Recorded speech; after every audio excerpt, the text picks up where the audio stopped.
Knock on the door. Hi, good morning, ladies and gentlemen. Please be seated. We're back on the record in the matter of the state of Georgia versus Khalif Adams et al. In 22 SC 183572. Go ahead and take roll for the morning. All right, Mr. Stillwell, Mr. Boston, Mr. Sharp. Good morning, gentlemen. All right, Mr. Williams, Mr. Steele, Mr. Adams, and Ms. Renard. Good morning. All right, Mr. Kendrick and Mr. Weinstein, good morning. Mr. Huey and Mr. Matthews Sr., good morning, sir. All right, Mr. Nichols, Ms. Westmoreland, and Mr. Harvey, good morning. All right, Mr. Ryan and Misty Williams, good morning. All right.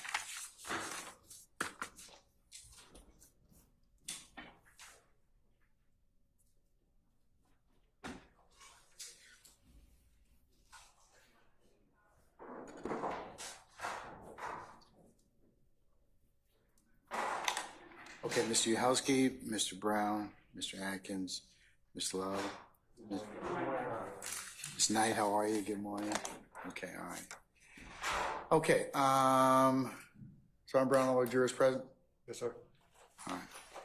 Anything I need to take up before they come out? I just want to review my motion for severance and my request for 105 instructions with regard to the litany of investigations that investigated dentists. So I know you have given me. I continue an objection on those two bases, severance and a 105 instruction. Yes, sir. Okay. Summon our jurors, please.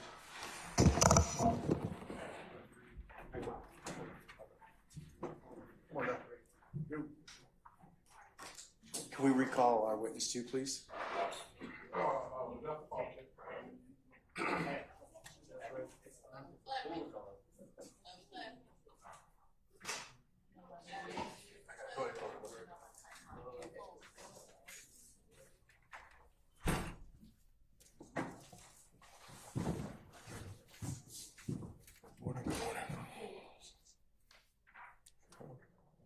Mr. Adams.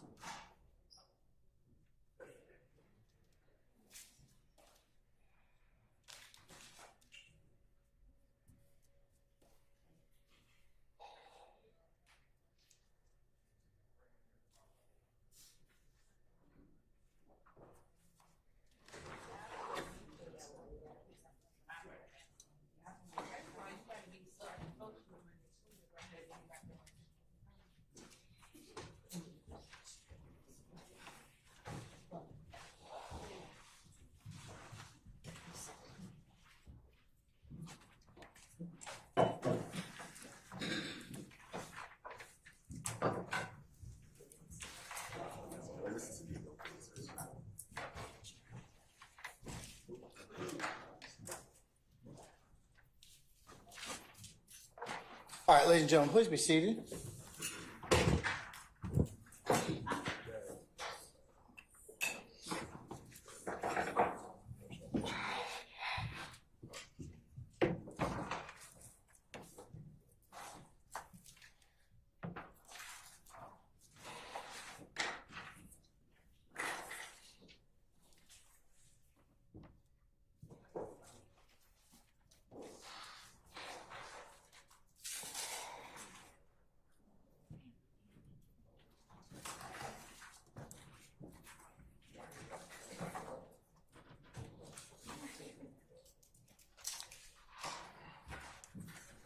All right, Judge, George, present. All right, thank you, Sergeant Ingram. Good morning, ladies and gentlemen, the jury. Good morning. All right. Good morning, retired Detective Dennis. Sir, you're still on the oath, okay? Okay. All right. Mr. Adams?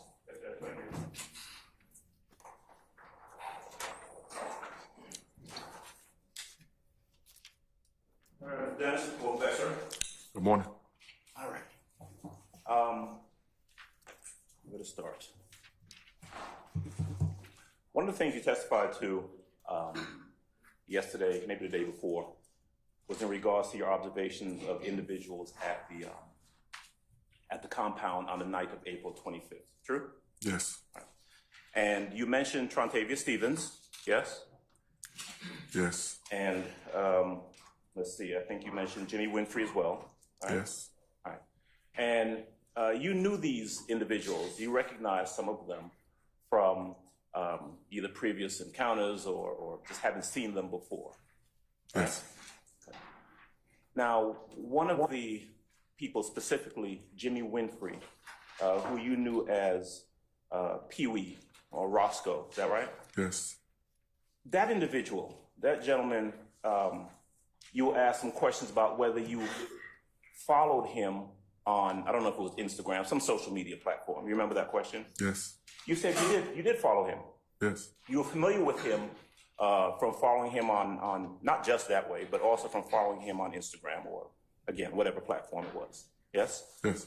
And one of the questions that was asked of you was whether you followed him in your capacity as a APD officer or personally. You remember that question? Yes. Your response was that you followed him in both capacities. No. No? You didn't I didn't say- even have Instagram back in 2015 personally. What was the social media platform that you followed him on? Instagram. Okay. So help me refresh my memory. Didn't you testify earlier, a day or so ago, that you followed him on social media in both your capacity as an APD officer as well as personally? I couldn't follow him with my personal because I didn't have Instagram, a personal Instagram account at that time. All right, So maybe I did not say, I don't recall saying that. you don't recall saying, okay. But you knew him, right? Yes. And you knew him personally. When I say personally, you all didn't hang out and go to Buffalo Wild Wings together, but you knew who he was. Correct. In fact, so much so that when you saw him that night, you went up and you shook hands with him. I didn't go up to shake his hand. He came up and shook my hand. Oh, you all shook hands. Yes. Right? There wasn't anything wrong with that. No. There wasn't anything wrong with you associating with this person that you knew in whatever capacity, right? Correct. You had seen him previously at other venues. Yes. You knew that he was someone who was kind of in the, I don't know what, club, music, industry of some sort. Is that true? Yes. Okay. And so you knew that he was either a burgeoning, budding, he was a rapper. I didn't know that he rapped at the time. Okay. You came to find out that that was the case. Yes. Okay. At the time that you saw him, you knew that he was in whatever form or fashion involved in the music industry, right? Yes. Okay. Now, and there's nothing wrong with you shaking his hand, being associated with him or talking to him. Your Honor, compound and form about something you're wrong. I'll sustain the objection. Just rephrase, Mr. Adams. Okay. At any rate, when you saw him that night, you interacted with him. Yes. Okay. When you saw some of the other individuals you referenced earlier, you either said something to them or interacted with them in some form or fashion. Yes. Trontavia Stevens, were you aware whether he was at the compound that night celebrating his birthday? No clue. You don't know why he was there. I didn't. You don't know why anybody was there. I didn't. There were hundreds of people there at the compound that night. Yes. And as you described it as I think you described it as either an urban or an inner city, maybe you said hood, neighborhood type of establishment, right? Yes. Where people come and hang out for whatever reason they want to hang out. Correct. Okay. Now, the video that we saw yesterday, right? Remember I asked you some questions about the halftime video? Yes. Okay. Now, you testified that you don't know anything about the makers of that video or the producers or anything like that. Is that true? Yes. Okay. Now, you would similarly not know anything about any promotional videos that would have been made to advertise any upcoming appearances or tours for Mr. Williams, would you? That's not attendance. I sustain the objection. Okay.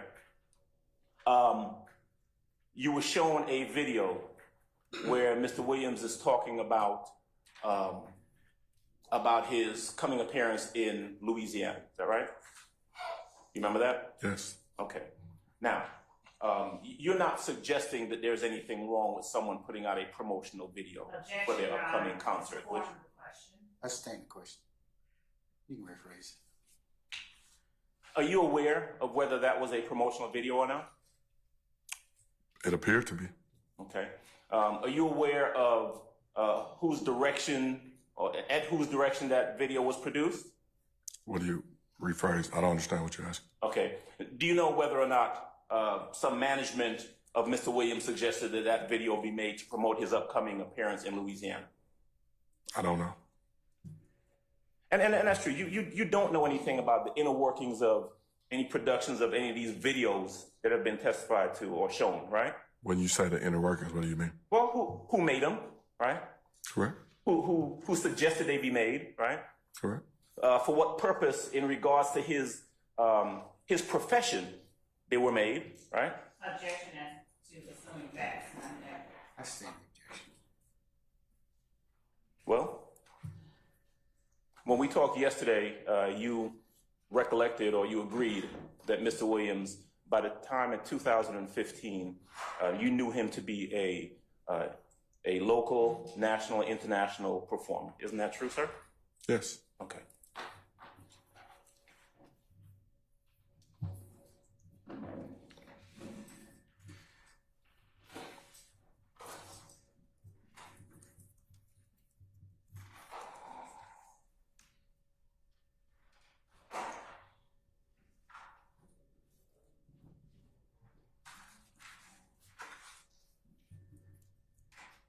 Now,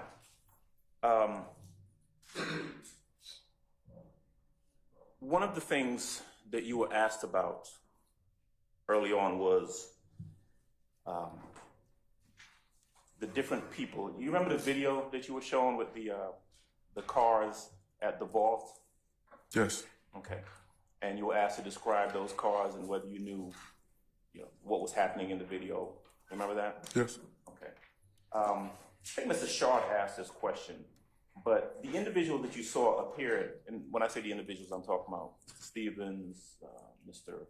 Winfrey, the other, Mr. Dolly or Dora, whichever one of the young ladies it was. Mm-hmm. They showed up at different times at the compound, is that right? I saw them at different times. You saw them at different times. You don't know when they showed up? I don't. Okay.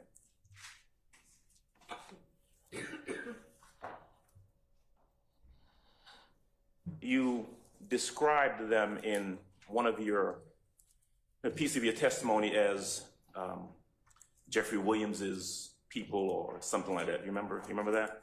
Objection, Your Honor, mischaracterizes testimony. I stand the objection. You don't need the phrase. Do you remember how you described them? Do you remember describing them in some form or fashion based on their association with Jeffery Williams? Hold. Yes. Okay. Now, it is true that you know that certainly Jeffery Williams knows and is associated with his sisters, right? Say that question again. You know that Jeffery Williams, for example, is associated or knows his sisters, right? Yes. Right. But the fact is, all of these individuals that you described were there that night, and Mr. Williams was not, right? As an answered objection. Hold. Right? Yes. Okay. And one thing I do want to clarify. You described individuals who were outside of the compound during the course of the night. Remember that? Yes. Now, you said there were a lot of people, a big crowd of people, right? Yes. There were some people standing on street corner, yes? Yes. Some people standing in line going down the sidewalk, right? Yes. There were some people that were moving towards or appeared to be in close proximity to where the tour buses were parked, right? Yes. Right. Now, do you recall your police report referencing something like 20 or 25 people? Remember that number in your police report? If you got a copy of it, I can take a look at it. Well, let me just ask you if you remember how many people you saw out there that night. A lot. Okay. And other than the names that you mentioned, right, you don't know the association between any number of those people out there, do you? Objection made. Hold objection. Do you? I don't know. The ones that I recognized, I know the association between them Right. and where I know them from. Right, but I mean, if you saw 25 to 30 people And you mentioned about, what, 5 or 6 different names of people that you knew? Of the crew, yes. You don't know the association between those 5 or 6 people and the other, do some math, 21 or 20 people, right? No. But Or if they were associated at all.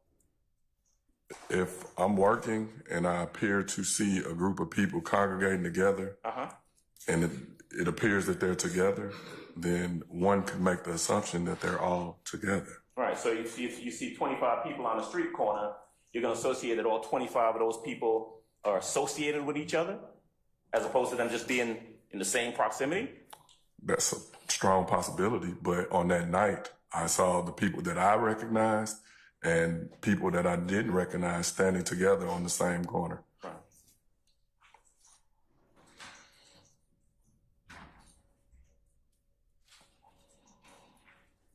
And so I'm clear, the report that you wrote, that we referenced before, was written about a month or so after the night of the compound. Is that about right? That's correct. The night of the compound was April 25th. Your report was maybe May 25th or 26th. That sound about right? Yes. Okay. You were asked a lot of questions about different events, right? Remember that little timeline board thing behind you, right? Yes. You were asked about those different events. Is it fair to say that in most of those incidents, you were not the person going out personally investigating those? Is that fair to say? That's not. No? In a lot of those, there would have been other detectives or police officers who relayed information to you. Is that right? We worked in conjunction with other detectives. Usually a patrol officer took the initial report. We would then look into that report and then follow up or correspond with other detectives as we needed to. Right. And you keep saying we, right? And when you say we, you mean sometimes you, right? Yes. Sometimes Detective Gaither, right? Yes. Sometimes some other detective, right? Yes? Yes. And a lot of times, a lot of the things that you testify to, right, doesn't come from your personal knowledge. It comes from,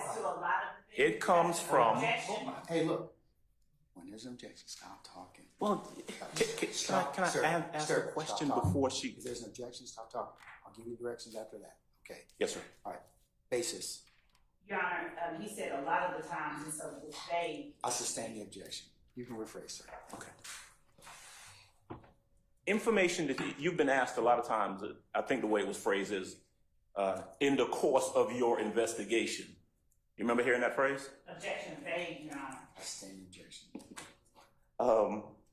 Well, in the course of the investigation that you've been testifying about, a lot of the information that you got came from hearsay statements from either officers or individuals. Isn't that true? I sustain the objection.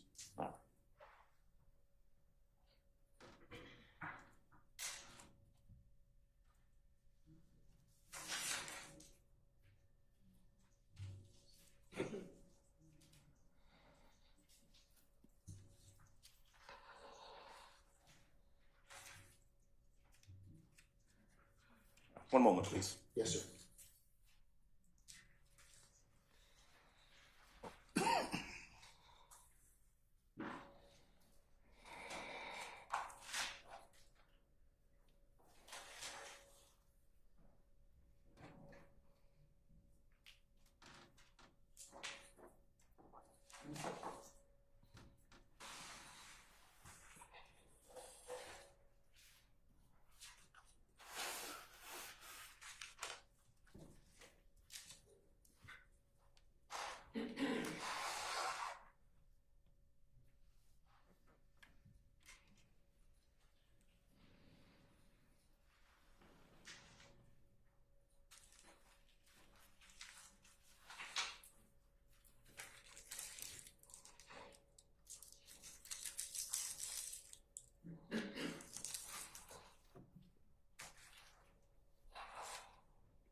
Thanks, Judge. All right. I may have asked you this question before, but in the event that I didn't, let me go ahead and ask it, all right?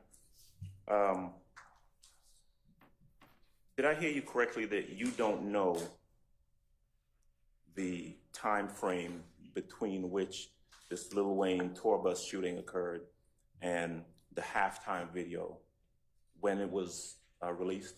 I don't know the exact date, no. Okay.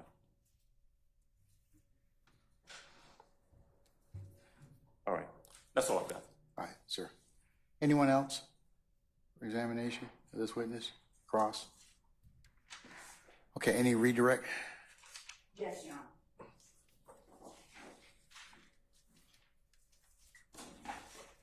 Honor. Detective Dennis, you were asked on cross-examination a question by Mr. Sharp regarding seeing Mr. Stillwell at the compound the night of the 20th or the morning of the 26th. Do you remember that? Yes. And do you recall saying something akin to you hoped that he had gone inside and had a good time or something like that? Yes. Was he one of the people that you were told to keep out? Objection, Your Honor. Basis. Your Honor, this is not hearsay. It is. I sustain the objection. Was he one of the people that you were intending to not go into the club to interact with Lil Wayne? Objection, Your Honor. Still calling. Your Honor, the instruction. I sustain Mr. Adams' objection. I'll agree with Mr. Sharp's objection. On direct examination, did you talk about instructions that you were given regarding what you were supposed to do at the club? Yes. I sustain the objection. When you saw Mr. Stillwell, did you intend to follow or carry out the instructions that you were given as it relates to what was happening inside the club? Overruled, sir. Can you repeat the question? When you saw Mr. Stillwell, would you tell the jury whether you intended to carry out the instructions you have been given as it related to who to let in or not let in the club? For myself, I was working traffic, so I wasn't at the entry point into the club. Like I said previously, there are about 15 officers placed throughout the club. My assignment was traffic. The officers at the door would be the ones that would make the decision on who came in or not. That was not for me to make that decision. And when you were asked on cross-examination by Mr. Adams about following Pee Wee Roscoe, and you talked about separate Instagram accounts that you did not have or did have. Mm-hmm. What did you mean when you said you didn't have a personal account? What did you mean? I had a UC undercover account. I didn't have Instagram myself up until probably recently, so couldn't have followed him personally. Okay. And when you were asked on direct by me whether you followed him in your capacity as an officer or personally, what then did you mean when you said both? When I say both, just Your Honor, ask and answer. I sustain the objection. You on cross-examination told Mr. Adams, do you recall, that you did not follow Pee Wee Roscoe in both your personal and official capacity. Do you remember that? yes. What did you mean when you said that you did? What I meant when I said that was just because I follow him, it wasn't like I was following him with the intentions of him breaking the law. I met him when he was young. I've watched him do different things within the music. I'm happy for him. I wish he would have stayed on that track. So at the end of the day, when I follow him, I'm not following him to necessarily build a case or something. Now, did you encounter Mr. Winfrey at any time after the Lil Wayne bus shooting where he offered you anything? Yes, at his probation office. All right. And do you recall around the time of the year that was? I think that was either Monday or Tuesday following the bus incident. And what happened at Mr. Winfrey's probation office? After we located his name, we reached out to his probation officer. His probation officer had him come meet her at the probation office. My partner and myself, in a plainclothes capacity, were there as well. As soon as he saw me, can I curse? You may say whatever it was that he said. I'm gonna object. It's not offered for the truth of the matter. It is a pronouncement made to Officer, at that time, Detective Dennis, that is not being offered for the truth of the matter asserted. The fact that it was made is the evidence that we are tendering. The fact that it is made is not a proper response to It a is. hearsay objection, and we don't have any of this information to be on record. Yeah. That's a speaking objection. I'm gonna rule the objection, okay? Go ahead. Answer it. When Mr. Renfrey saw me and my partner sitting there, he said, "Oh, fuck." And he went into his pocket and got money. And he walked up to me and said, "I was tripping the other night." And I looked at my hand and I said, "What's this? I don't get down like that." And he just kind of, "It's cool," or whatever. And at that point, my partner and I looked at each other, knowing what we were there for, like you just pretty much told on yourself. And what did he put in your hand? It was $200. And was it in what form? Do you recall what form it was in? I believe it was two $200 bills. And what did you do with the $200? I put it in a, That's any relevance. Overrule, sir. Go ahead. I put it in an evidence envelope and sealed it up and initialed it and put it in my file. All right.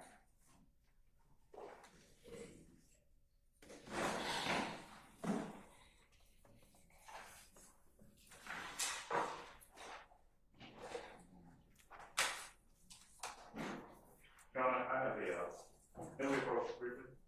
Sure.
We have a witness come back, please. Would you want to take attendance, please?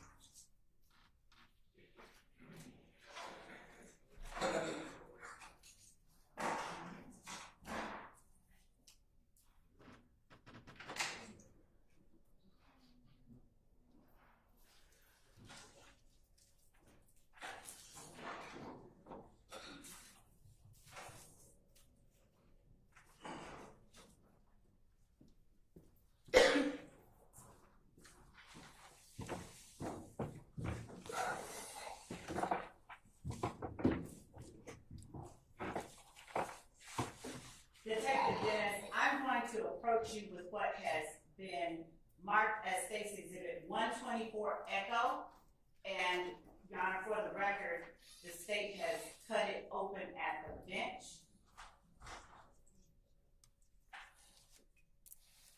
Detective Dennis, do you recognize what has been marked as State's Exhibit 124 Echo? Look at both sides. Yes. How do you recognize State's Exhibit 124 Echo? It's an evidence envelope with the case number and my unique ID number on it. And did you do anything with State's Exhibit 124 Echo back in 2015 as relates to the Lil Wayne bus shooting incident? I put Jimmy Pee Wee Winfrey on it, and then I put the evidence marker on it, initialed it, and put the date on it. And did you seal that envelope up that is labeled State's 124 Echo? Yes. Now, do you see, just for the record, that there's a sliver of the envelope that is now disconnected from the main envelope? Yes. All right. Was that the way that you left it, or did you leave the envelope fully intact? Fully intact. All right. And other than this sliver being cut from the bottom, are there any changes to this envelope from when you sealed it back in 2015? No. Your Honor, the state tender State's Exhibit 124 Echo as evidence. Any further objection to 124 Echo? Previous objection in regards to discovery. Okay, all right. 124 is, Echo is admitted, objection, Thank you. Detective Dennis, since we've now cut the bottom out, would you please pull out whatever is in 124 Echo?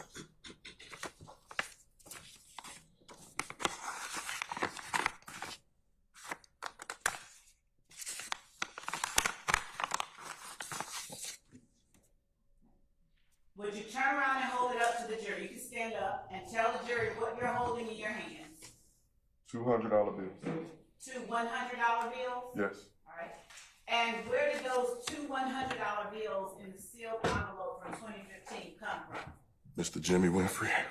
And is there any kind of date on those two $100 bills in terms of the date the money was manufactured or anything? Are you able to see that? Okay. It say Series A 2003 at the bottom, I guess. And that's both or one of them? Both. All right.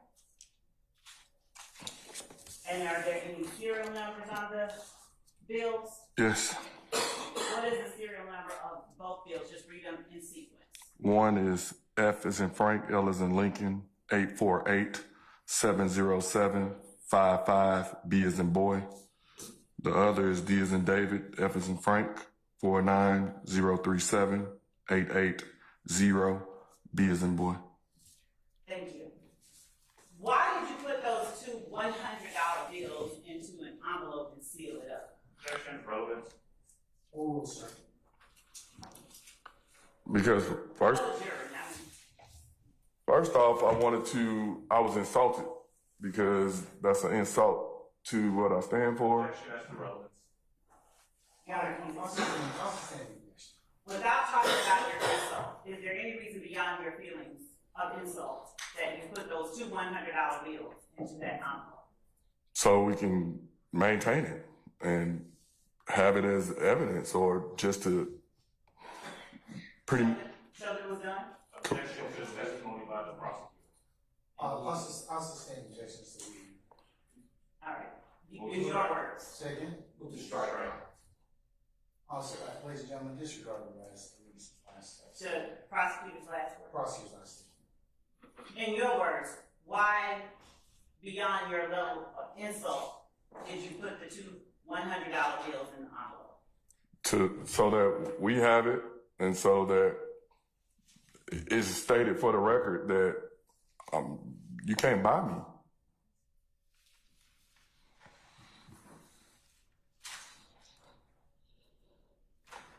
Why did you just give it back to him? Why? Yes, why? I don't know. At the time, we were there trying to get the other information and just interview him pretty much, or set up an interview.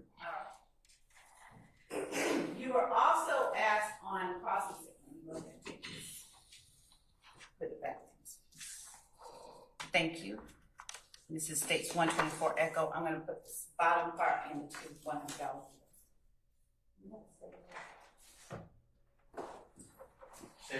Yes. For the record, Your Honor, I'm just placing 3 staples at the bottom.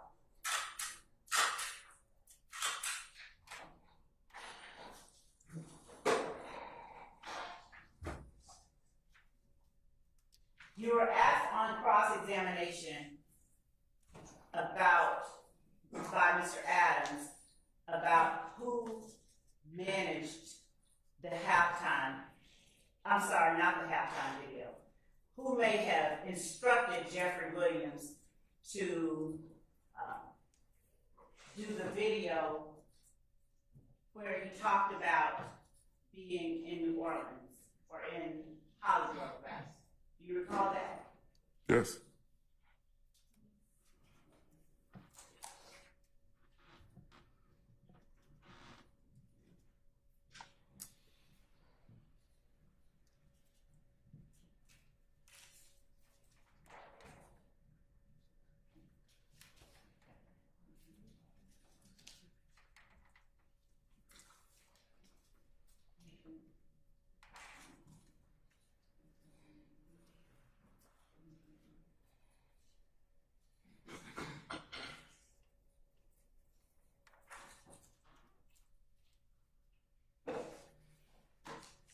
Just one moment.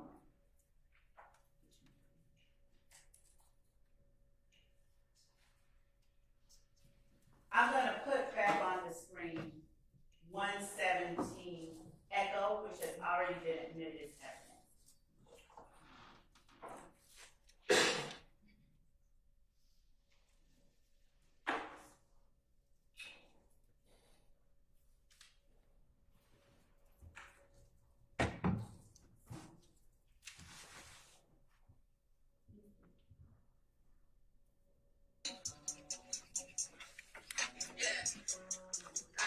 Yeah, YSL. Carter 6 coming out Friday, first show. New Orleans, Holly Grove. Fuck, nigga.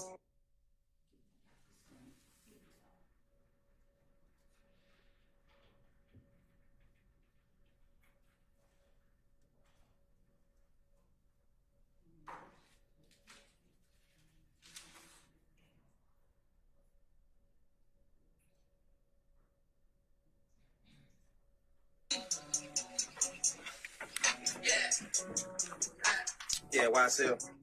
Carter 6 coming out Friday, first show. New Orleans, Holly Grove. Fuck, nigga. Meet me there, baby. Beat me there, you did. Playing with them dicks, too, nigga. Yeah.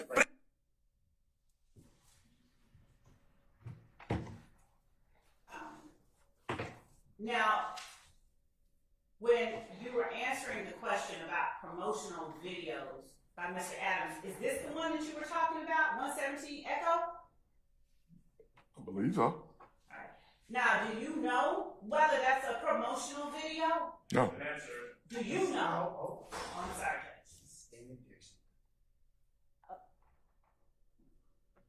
How do you personally know whether this is a promotional video? Objection has been asked and answered. Not how, no. He just asked on the cross-exam. I'm also standing. Do you recall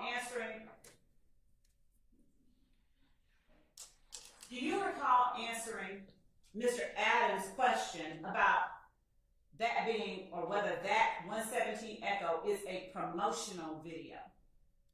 Do you recall answering it? That's all I'm asking. Yes, I guess. All right. And do you recall answering, yes, it's a promotional video?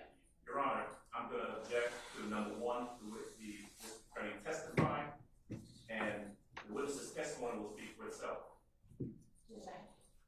Foundation for the question. Do you recall answering, yes, it was a promotional video? It appeared to be a promotional video. I don't recall if I answered yes or no. Okay. Say you did. Say yes, it's a promotional video. Do you have any personal knowledge? Yeah, that.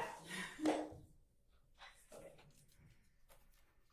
So, can you, not saying whatever your speculation is, but can you, from your own personal knowledge, testify truthfully one way or another about whether or not this is a promotional video? No. Okay.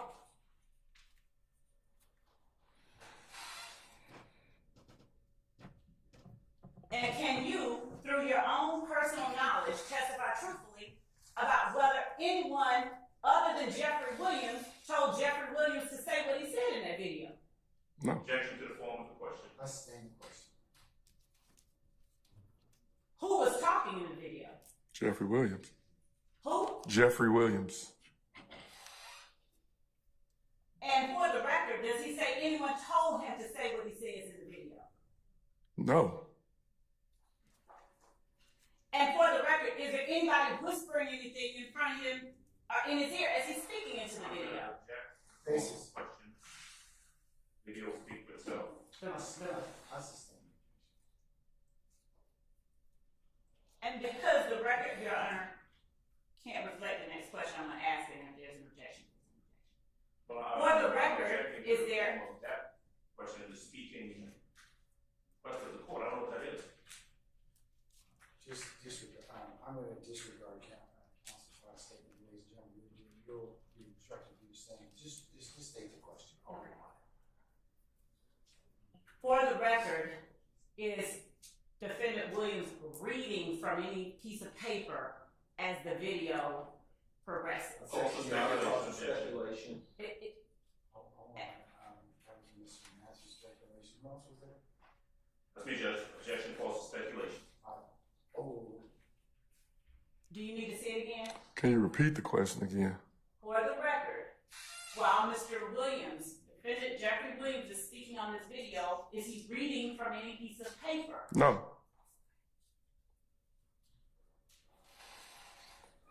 And do you have any personal knowledge of of anyone instructing people to stand behind Mr. Williams with guns? No. But do you see that in the video? Yes. And did you all have to do anything special, hack any pages or anything like that, other than go on a public website and find the video? That's the same objection. I will rephrase. Did you, as a game detective, have to do anything beyond go on a public webpage to find That was Mr. Sharp, Mr. Matthews, and Mr. I'm going to sustain the objection. Did you have to do anything special to find or look at this video? Did you have to enter our passwords? No. Your Honor, vague, special, sir. I'm sorry, did you have to enter a password? No. Did you have to dial up any numbers or anything like that, get access to it? No. Did you have to turn on your computer Or phone? Yes. or phone? Yes. Did you have to go on the website? Yes. Was the website public? Yes. Open? Yes. Okay. Did you have to do anything with respect to your law enforcement credentials? Did you have to enter any law enforcement credentials to look at this video? No.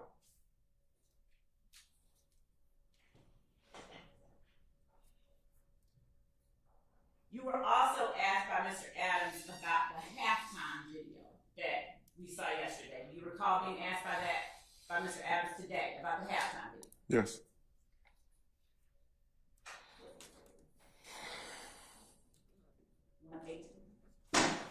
Your Honor, we're going to put up on the screen 118 echo.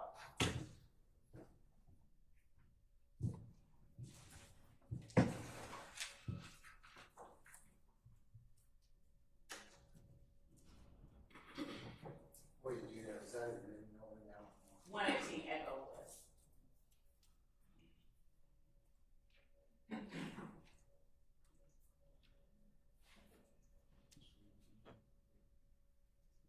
Would you like for us to make sure before we Hang tight, yeah. hang that tape? Yes, I should. Okay. Yes.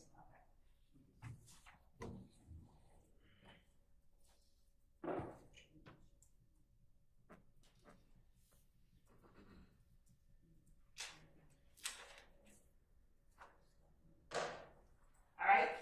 Awesome. All right.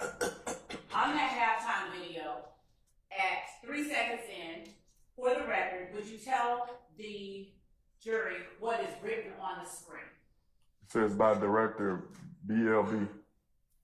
And that's BE space EL space BE. Correct.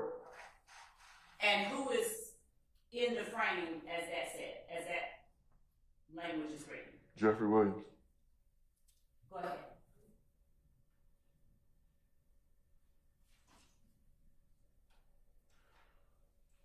Pause. Pause.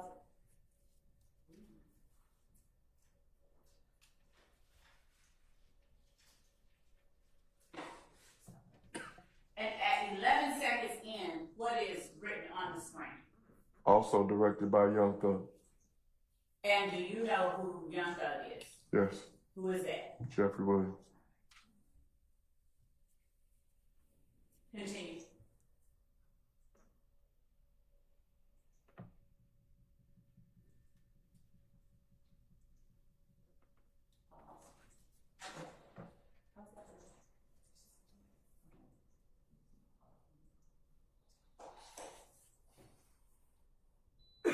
Did you at any time while watching this halftime video, and let me back up and ask, this video, was it also available publicly? Yes. Did you have to put in any special credentials to see this video? No. And was it open for anyone to look at? Yes. At any time in this video, just for the record, did you see any words, lyrics written by someone else? No. Did you see written by someone else? No.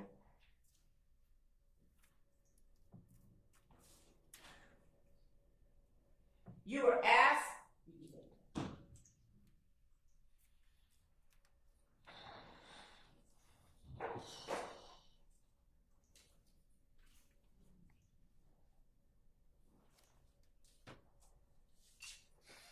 You were asked by Mr. Sharp on yesterday about seeing Shannon Stillwell do certain acts the night or the morning of the 26th of April 2015. Do you recall being asked a series of questions like that by Mr. Sharp? Yes.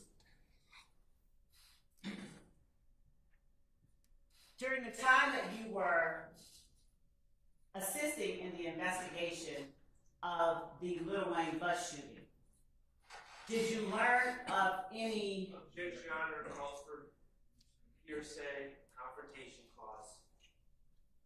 Your Honor, I haven't asked him about what anybody said. Oh, objection, sir. Did you learn of any publicly available social media back and forth between Jeffrey Young Thug Objection. and Lil Wayne? Assumes facts not in evidence. I should say that objection.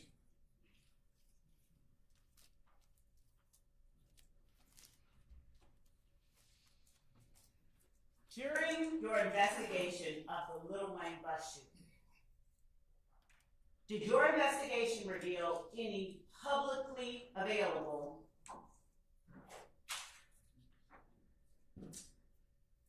messages and media Yes. between Jeffery Williams and Your Little Honor, I'm Wayne. going to object. It's the same question and it assumes facts not It is evidence. not, Your Honor. I'm I'm not. also subject to the court's previous ruling. Your Honor, I must stand.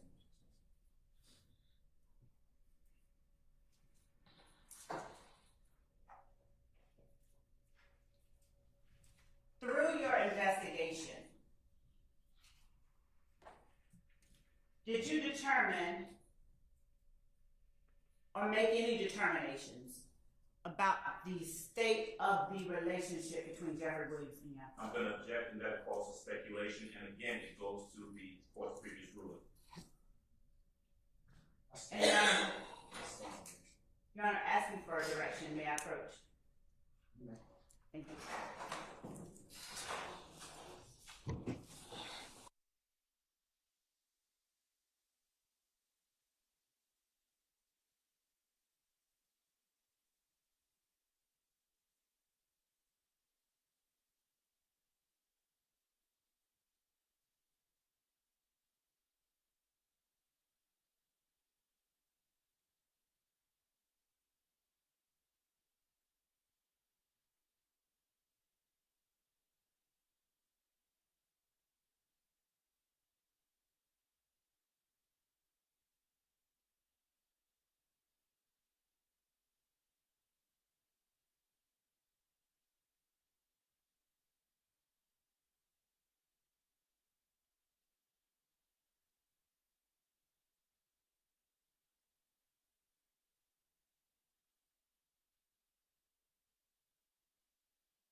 Ladies and gentlemen, we've had a request for a bathroom break, so I won't tell you who, but can we take 10 minutes? Okay, all right. Okay, everybody can take 10 minutes, please. All right.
still Harvey, Miss D. Williams, that she is.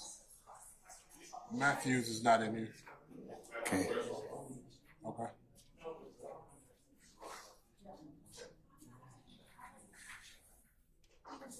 Okay, where's Mr. Matthews? Is he? That's true.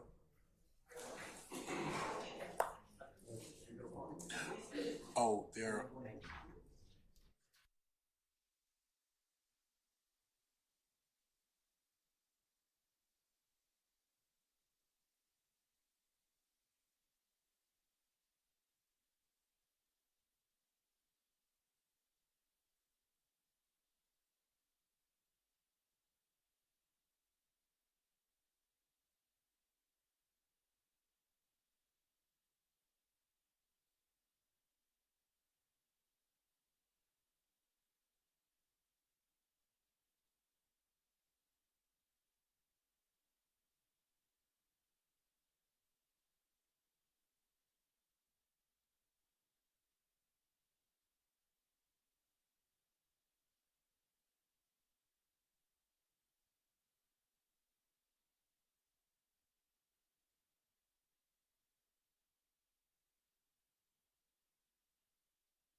You all could gather your thoughts, please. Yes, Mr. Sharp. Your Honor, thank you. I believe the state will be seeking. I'm sorry? They couldn't hear me. Okay, all right. I believe that the state will be seeking to admit what is State's Exhibit 123E, which is a video of my client making those comments about the game. You remember what we're discussing? Yes, sir. Okay, that was subject to litigation. So, first of all, for the record, when you ruled against me a couple days ago, I said, okay, saying I understood the ruling. My learned colleague, Mr. Steele, informed me that that could be confused as acquiescence on the record. So I want to be clear that I am not acquiescing to the playing. I'm maintaining all my prior objections. You objected, and I think your objection's been maintained. Okay, I just didn't want that. Okay. No, I'm going to admit it over your objection. Okay. Or subject to the objections that you've made already. Thank you. For purpose of the record. And the other issue I have, Your Honor, is the video that they're seeking to play is a video that was captured off of social media. The problem is it has the video, which I understand Your Honor is let in, but then it also has this alleged tweet from my client, and I have two issues with that. First, this, to my knowledge, this was not subject to a search warrant or even an investigator going on my client's Twitter page and pulling this tweet. Was it public? Well, was it public? It was published, not public. by, no, I said, is it public? It is public. So it was obtained from a public site. Well, but it's obtained from someone at College Kids website or whoever put this social media post up. We have no idea where they got it from. So, I mean, I don't believe that proper authentication. We've had this discussion before, and that was part of your objection. So I've heard it. I'm still going to overrule it. Okay. Well, and then in the event that you were going to overrule me, my other issue with it is those should be two separate state's exhibits. There should be a video, and then there should be a tweet. There should not be a video with a tweet embedded by collegekids.com or whatever the social media website they got it from. Those are two separate pieces of evidence, and they should not be displayed together. That's how it was displayed for, I guess, to get clicks on social media. But that's not really how, in my opinion, we should be doing it for trial. Those are two separate pieces of evidence. And so I would object. I would ask that the tweet, if Your Honor is going to find that there is authentication for the tweet, at least it should be removed from that video or darkened out off of that video, and then they can also admit the tweet. State, the last issue in regards to the video and the tweet. So it was the defendant's video of him posting and his social media handle, his words. We can make it two separate, but we don't think that there's a need to because he's the one that posted the two together, he being the defendant. I don't. And I'm not sure if Mr. Shard is speaking of the one where we had the long tweet after. I don't believe what the state said. I don't believe it to be true, because this is a professionally curated thing where they have the video and a tweet on top of it, and I'm sure the state can play it, but to my knowledge, I don't even know if my client is a person who posted that video, but also to my knowledge, there's no evidence that my client released to the public a video of himself with a tweet of allegedly of him tweeting as part of the same digital media. I think that was done professionally by whoever runs collegekids.com. And, you know, collegekids.com is not really the entity that should be preparing the evidence for this case. And if it's two different pieces of evidence, they should be presented separately. All right. If that's all you have at this point in time, Mr. Shaw, is that it? That's it, and all my prior objections. All right. I'm going to overrule your objection, okay? All right. I understand. All right. Can we get our witness, please? Before that occurs, State showed us a while ago what they're marked as State's Exhibit 125 Echo, which purports to be items that we've discussed with the court previously. They are videos of Mr. Williams. The first one, recognized, we discussed that has Mr. Williams talking.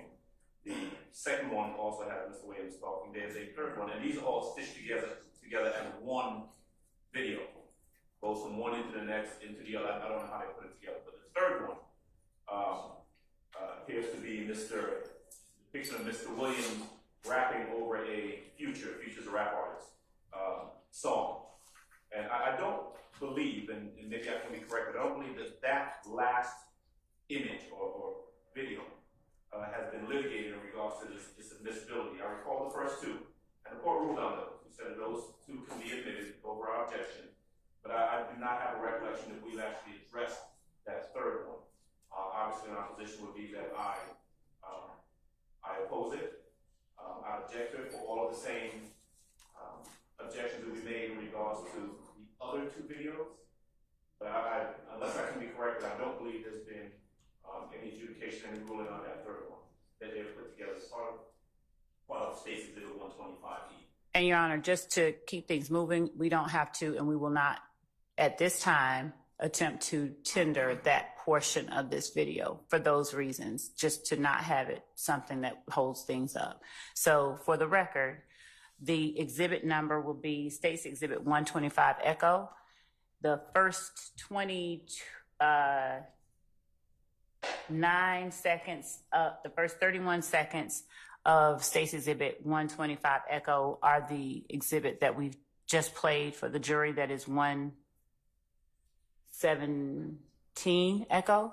And the second portion is a total of 16 seconds through 31 seconds, which is the part that Mr. Adams is speaking of. And what we will do, therefore, is not play the last part that he says has not been litigated. All right. It's not just that I say it has not been litigated. Okay, that has not been litigated. I'm not meaning to mince words. We won't play it. We won't play it at this time. We won't tender it. We won't try to publish it. We won't do anything with it. Right. For those reasons, to keep it moving. All right, sir. Summon our jurors, please. And get our witness, if you wouldn't mind. Thank you.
Please be seated.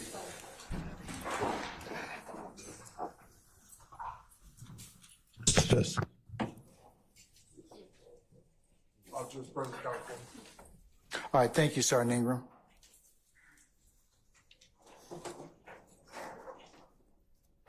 All right, Ms. Love, you can continue. Thank you.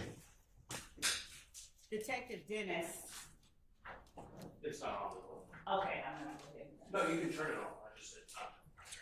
You want to waste the battery. Thank you. It can go off. Detective Dennis, are you aware of social media posts by defendant Williams relating to the album or the mixtape that he was set to release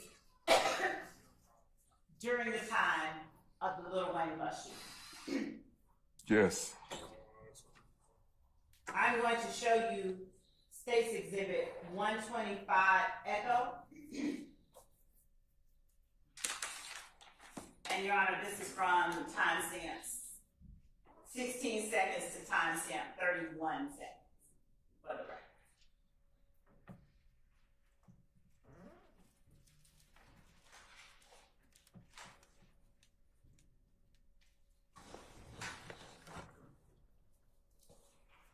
Making sure it's all so from 16 seconds to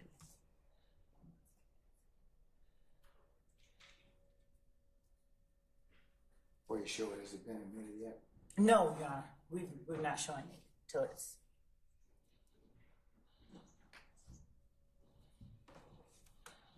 Not that part, just this part.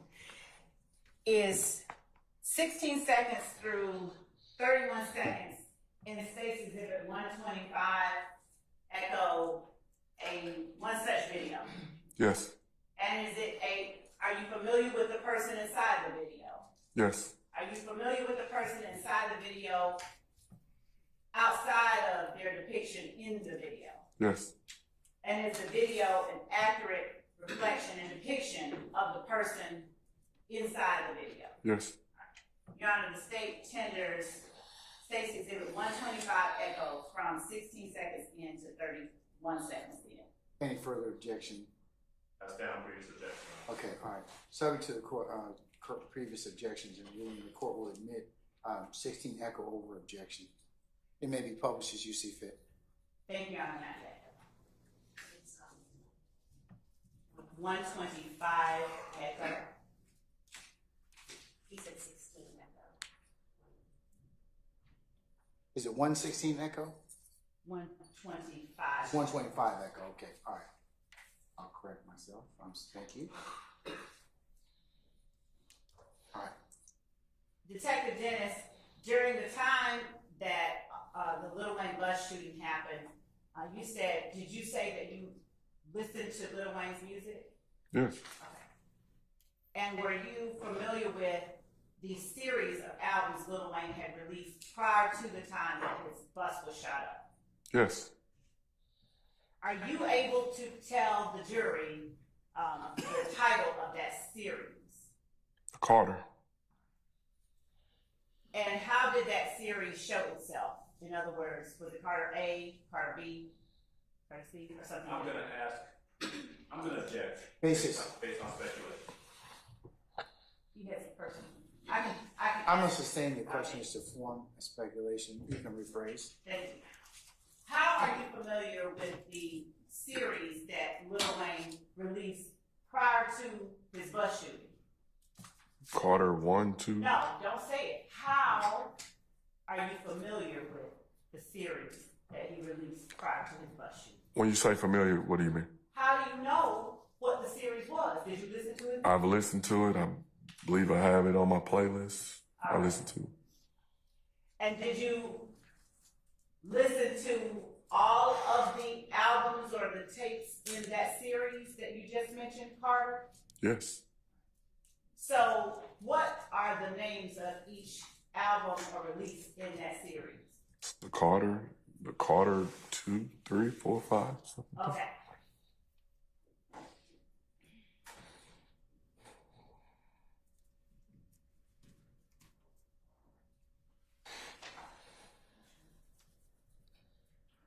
So I'm gonna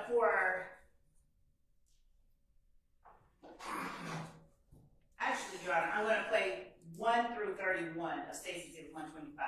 The first 31 seconds are also contained in State's Exhibit 117 Echo. Then I'll object, that's cumulative.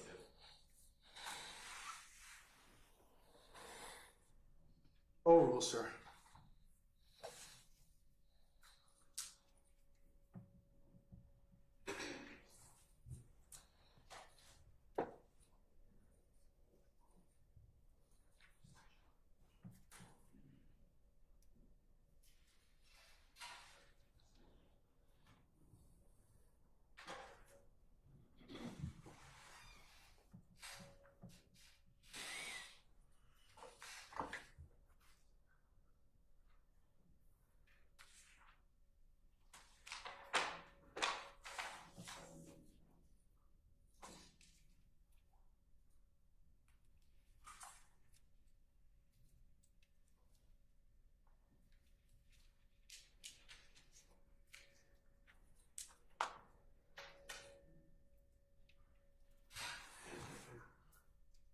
Okay, you may play.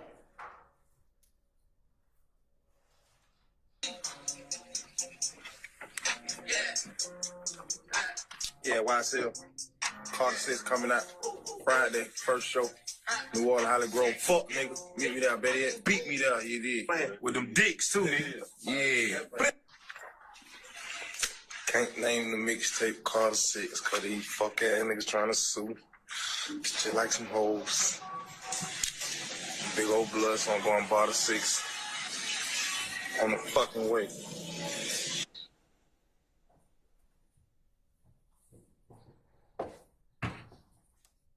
As you stood there directing traffic for Lil Wayne's appearance that night, did you know of any lawsuit regarding Carter 6 and Barker 6? Yes. You did, as you stood there directing the traffic? At that time, yes. It was national news. And you were asked by Mr. Sharp about seeing his client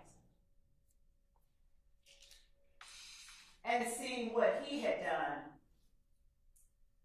and whether or not you saw him do anything that was of interest to you. Do you remember that? Yes. That is not what was asked. What's your basis for your objection? The misstatement. All right, I sustain the objection. Do you remember being asked by Mr. Sharp about Shannon Stillwell? Yes. Now, have you also had an occasion to view Mr. Stillwell on social media, public social media, making commentary? Yes. All right. I'm going to show you what we have marked as State's Exhibit 123 Echo.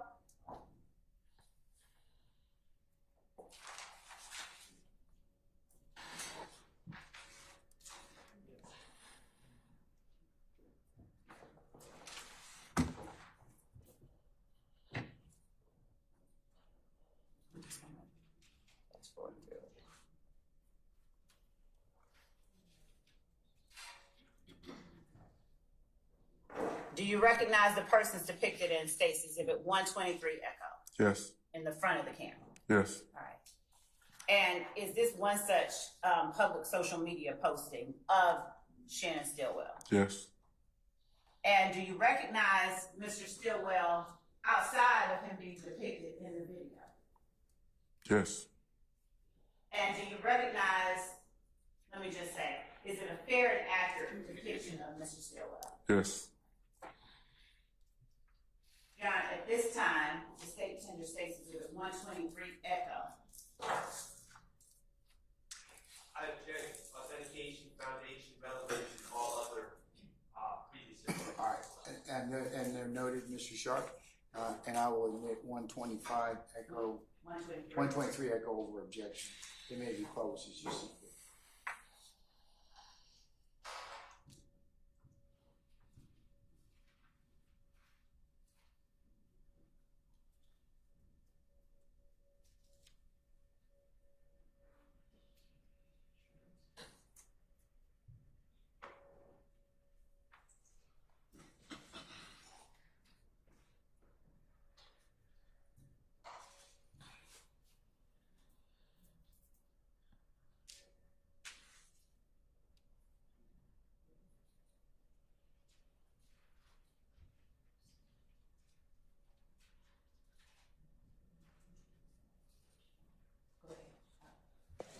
that same shit that got Biggie and Tupac killed, little fuck, nigga. Pussy ass, nigga, get your bitch ass killed. YSL for life. Yeah, Can't call that low. Hey, gang, you bring your pussy out here, you gonna see me. I'm at your fucking neck. Fuck anybody. Did you recognize Mr. Stillwell in the video? Yes. And for the record, where is Mr. Stillwell as we sit looking at the first clip of the video? The person on the screen in the front of the video. And the person seated behind Mr. Stillwell and to the right of Mr. Stillwell. If you Just a second.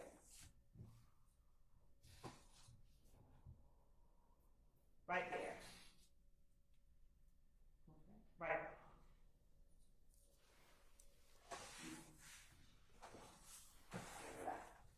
And Go ahead. the person depicted on the screen to Mr. Stillwell's behind him, not where the hand is, just behind Mr. Stillwell. Who is that person? That is Quindarius Zachary. And is he also YSL? Yes. That's at 15 minutes, 15 seconds. Thank you.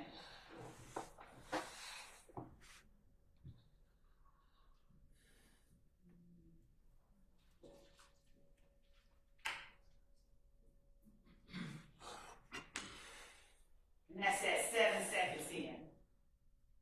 And 8 seconds in. The person besides Mr. Stillwell, whose face is shown at 8 seconds in, is that the person you were referring to as Mr. Zachary? Yes.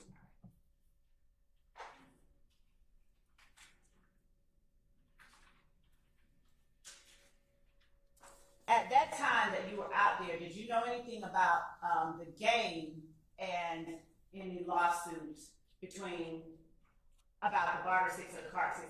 Just at the time you stood out here. Facts, not an evidence. I sustain the objection. Were you concerned as you stood on the street corner directing traffic at all about the game that night? No. And the game, to your knowledge, what is it? Just like a basketball game, or is it an artist, or is it something else? It's another rap artist. Another what? Rap artist. All right.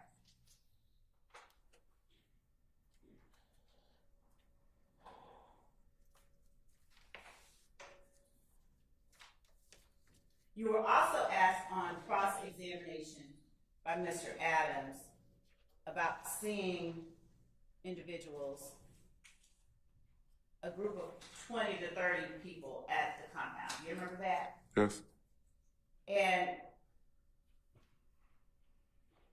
when you spoke about seeing your report, would it refresh your memory as to what you said about the 25 or 20 to 30 individuals? Yes.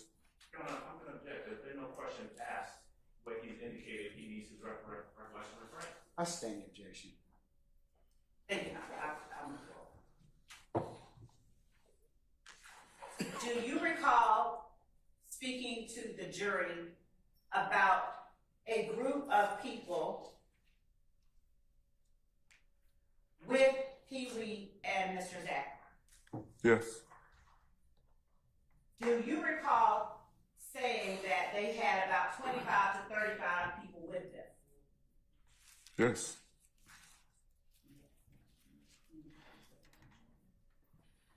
As you were being asked by Mr. Adams about the association of the people in that group, do you recall that? Yes. Are you able to tell the jury why you surmised that Mr. Zachary and Mr. Winfrey had 25 to 30 people with them? I'm going to object to the form of the question and misstates the testimony previously. I sustain the objection. You can rephrase. Yes, Your Honor. Do you recall what you reflected in your report about the people with Mr. Zachary and Mr. Winfrey the morning of the 26th? I can look at my report. Would looking at your report refresh your memory? Yes. Your Honor, the state is approaching with State's Exhibit 113 Echo Romeo. That already been shown to the defense counsel? It has. Okay, all right. Thank you. just read over it. Don't read it out loud. Starting at the paragraph where I have my finger.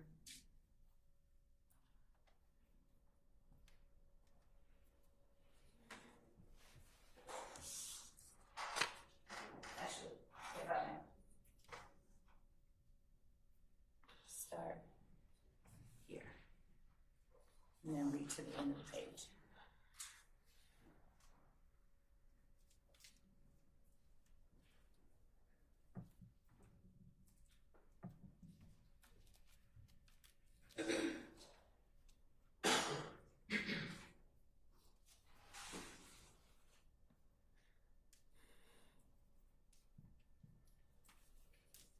And if you need to flip over and keep reading, go ahead.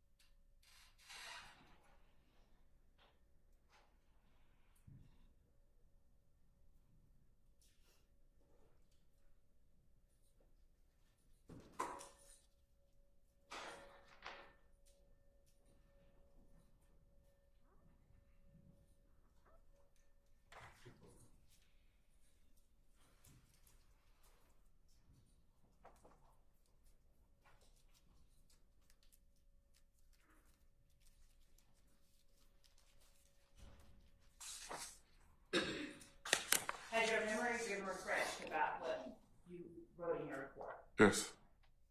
And Mr. Adams asked you about writing a report in May of 2015. You remember that? Yes. When you wrote the report, were the events of the morning of April 26, 2015 fresher on your mind then than they are today? Yes. And did you attempt to accurately document what you recall? Yes. I'm going to object. These questions have been asked and answered. I'll rule the objection, sir. Now, having refreshed your memory, can you tell the jury, one, whether you observed and documented that there were about 25 to 30 individuals? I sustain the objection, Mr. Foreman. One, whether you observed and documented the number of people who were with Mr. Winfrey and Mr. Zach. Yes. And what number of people was that? 25 to 30. And do you recall why it is that you documented that they were all together? Because at some point I saw them on the corner standing together. Did they also move together? To the best of my knowledge, yes.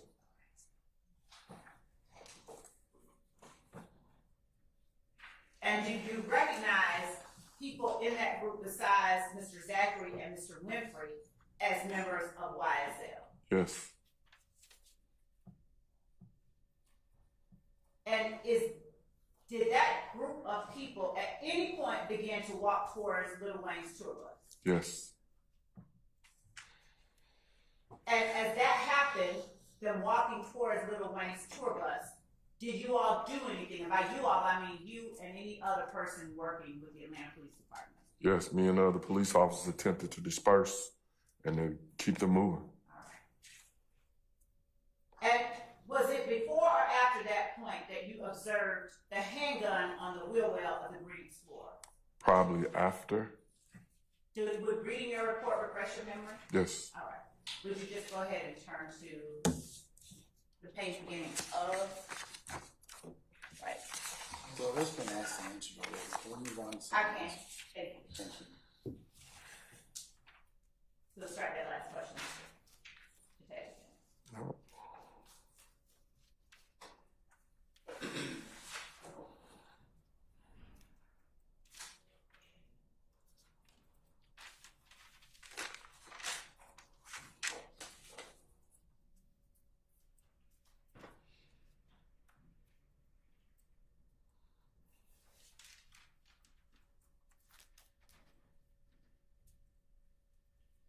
Did Mr.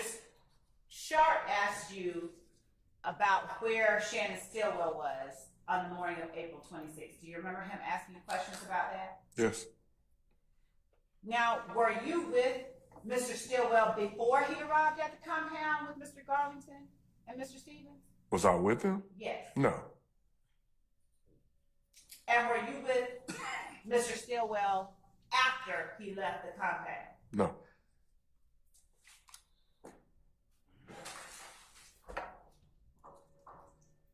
And other than seeing him there at the compound, do you have personal knowledge of all the places that he went the morning of April 26, 2015? No. You were asked about a white truck by Mr. Adams and I believe Mr. Sharp. Do you remember that? Yes. Do you have personal knowledge of who may have been in a white truck at the time of the Little Wayne bus shooting? No.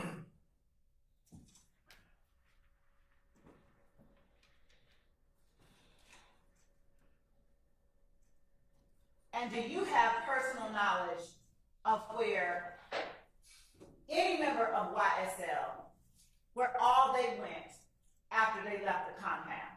No.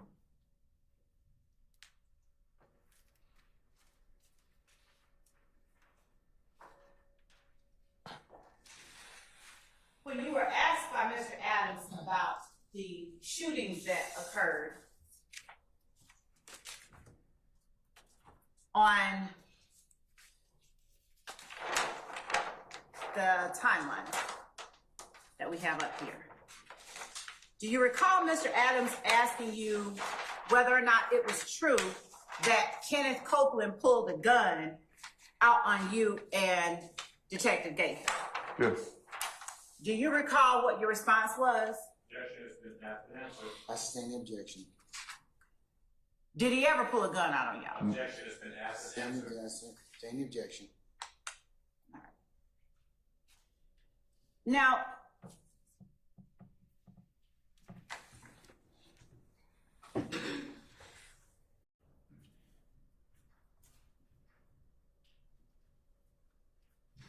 all of the shootings that you and Detective Gaither and the gang unit investigated after the murder of Donovan Thomas, are you able to tell the jury why it is that you all were assigned those shootings? That's been asked and answered. I sustain the objection.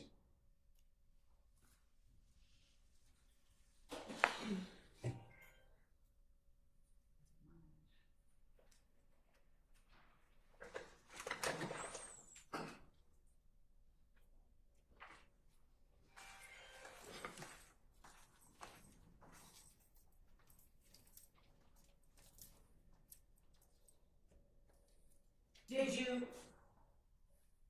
investigate any of those shootings that you investigated after the murder of Donovan Thomas in any way different based on which group you felt committed the acts No. that were alleged? No. Just one moment.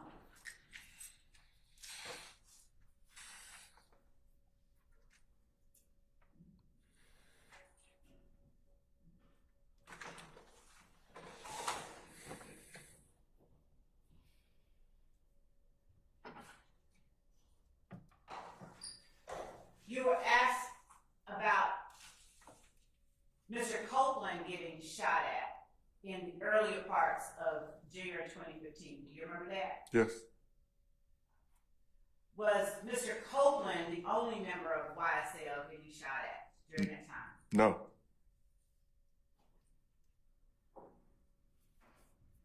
Did you make the same efforts to identify assailants when YSL was the victim as you did when YSL was the aggressor? That's the improper bolstering. I sustain the objection. Did you make equal efforts to identify assailants even when YSL was the I'm victim? going to object to the same question. I'll sustain the objection. Sure.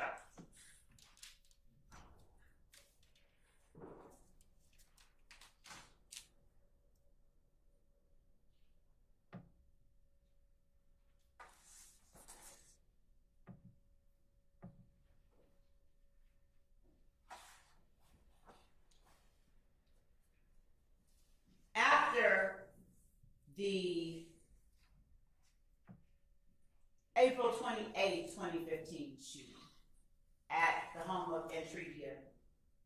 You shook your head. After Entrevia Smith's home was shot at, did you tell the jury about media that she gave to you? I'm not sure. But Did she give you something? Yes. What did she give you? She gave me a video, social media post from Antonio Sledge and Quindarius Zachary, basically antagonizing Kelvin Watts in if game.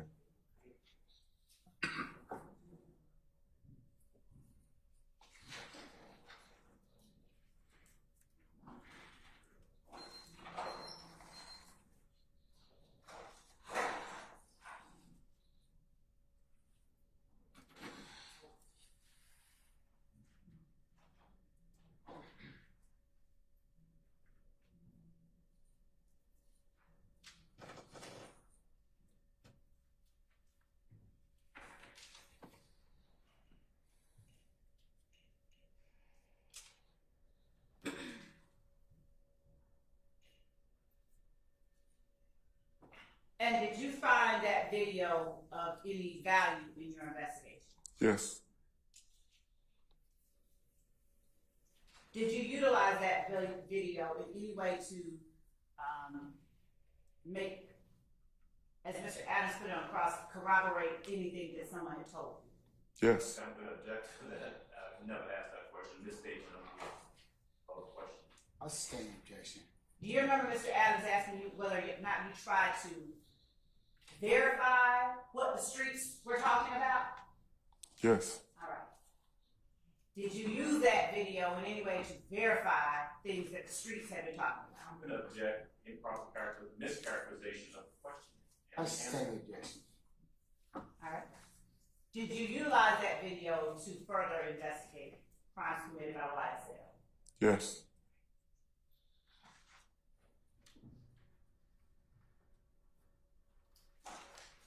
When you were given information during your investigation,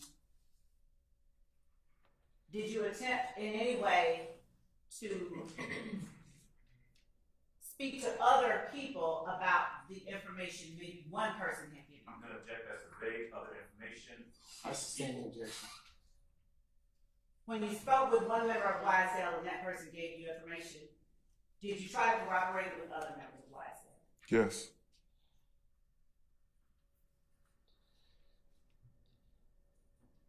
At times were you able to actually do that, corroborate? Yes. Objection, Your Honor, hearsay. Overruled, sir.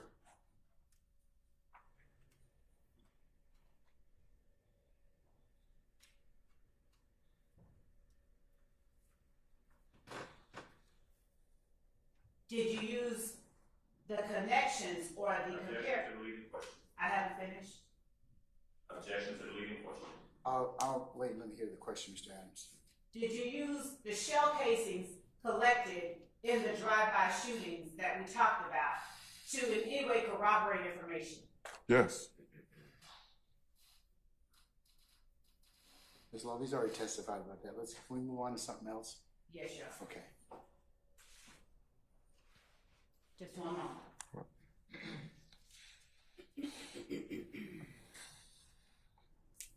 Thank you, Your Honor. That's all I have. Redirect, or we should say recross, Mr. Sharp.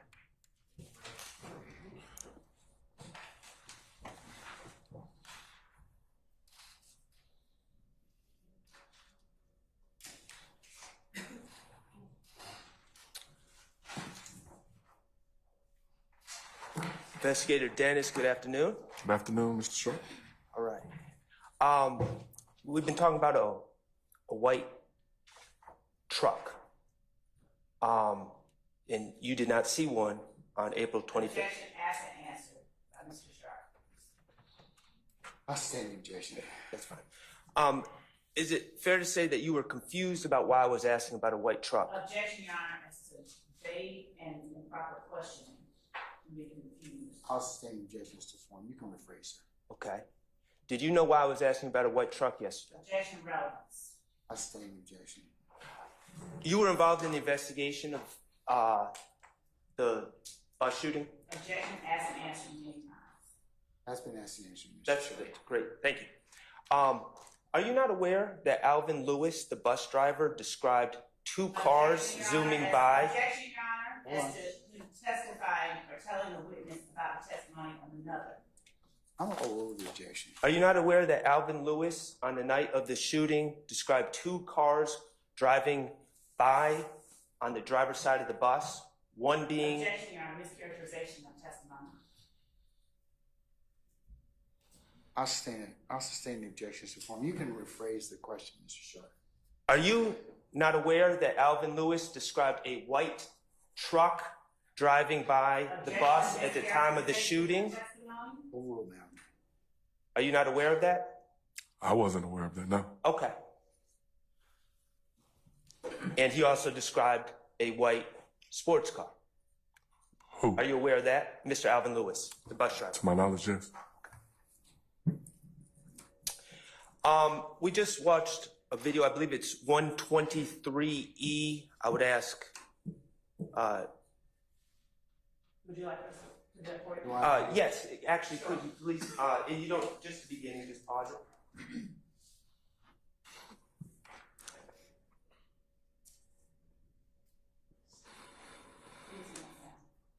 No, I thought you wanted to play it. I just wanted to.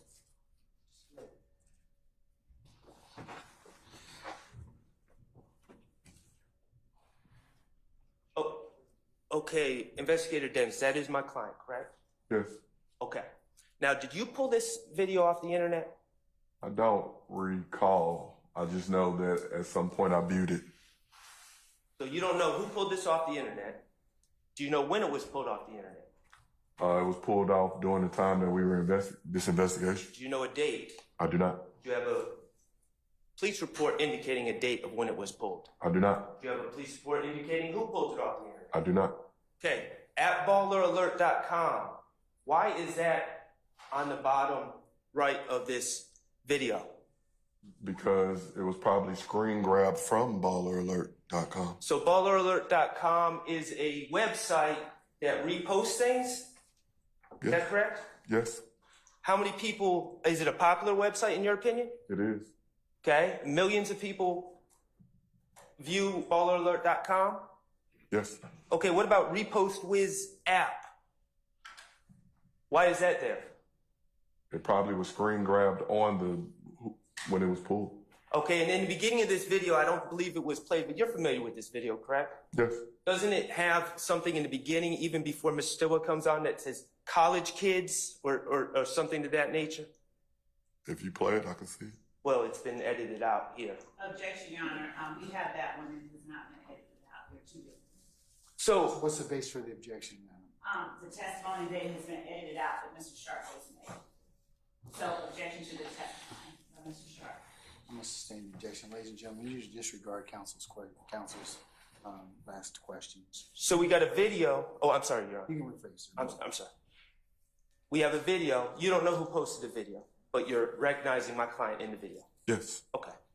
And somehow it goes through Repost Wiz app and then ends up on Baller Alert where it's viewed by potentially millions of people. Yes. All right. All right. Let's talk about the game. You're a fan of hip hop. Yes. Okay. Now, the game, as I understand, his government name is Jason Taylor. Do you know that to be a fact? Don't know. Okay. The game is a West Coast artist out of California, correct? Yes. Okay. The game, even in now we'll just say 2015. Again, we don't know when this was posted, but as of 2015, you would agree that the game was a very popular artist. Yes. Okay. Wins awards, known in the hip hop community. I'm overruling the objection. Wins awards, known in the hip hop community. Objection compound. I sustain the objection. Wins awards. I don't know if he wins awards, but he's a popular artist. Okay, known in the hip hop community. Yes. On videos on TV, correct? Yes. MTV, BET. Objection, Your Honor, vague as to what the question is. I sustain the objection. His music videos will be played on MTV, BET. Objection compound and objection speculation. an objection foundation as to where and when any of this person's music videos. I'm gonna sustain the objection, Mr. Short. Have you seen his videos, his music videos? Him being who? Him being who, sir? Game. Have I seen his videos? Yes. Yes. On TV? Yes. Or social media or YouTube or whatever. The Game is not Dwayne Carter. Correct. Objection, Your Honor. Those are two different people, correct? I withdraw that. Okay, you can answer that question, sir. Yes, two different people. Okay. And The Game, I'm talking about April 25th, 2015, was not a concern of yours that night, correct? Correct. The Game was not performing at the compound, was it? No.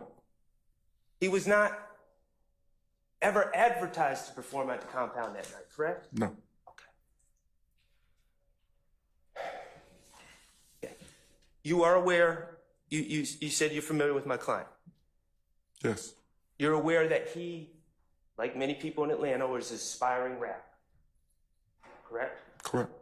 Okay. You're aware that he would rent studio time, correct? Objection, Your Honor, that would call for speculation. There's no foundation for I it. sustain the objection. Okay.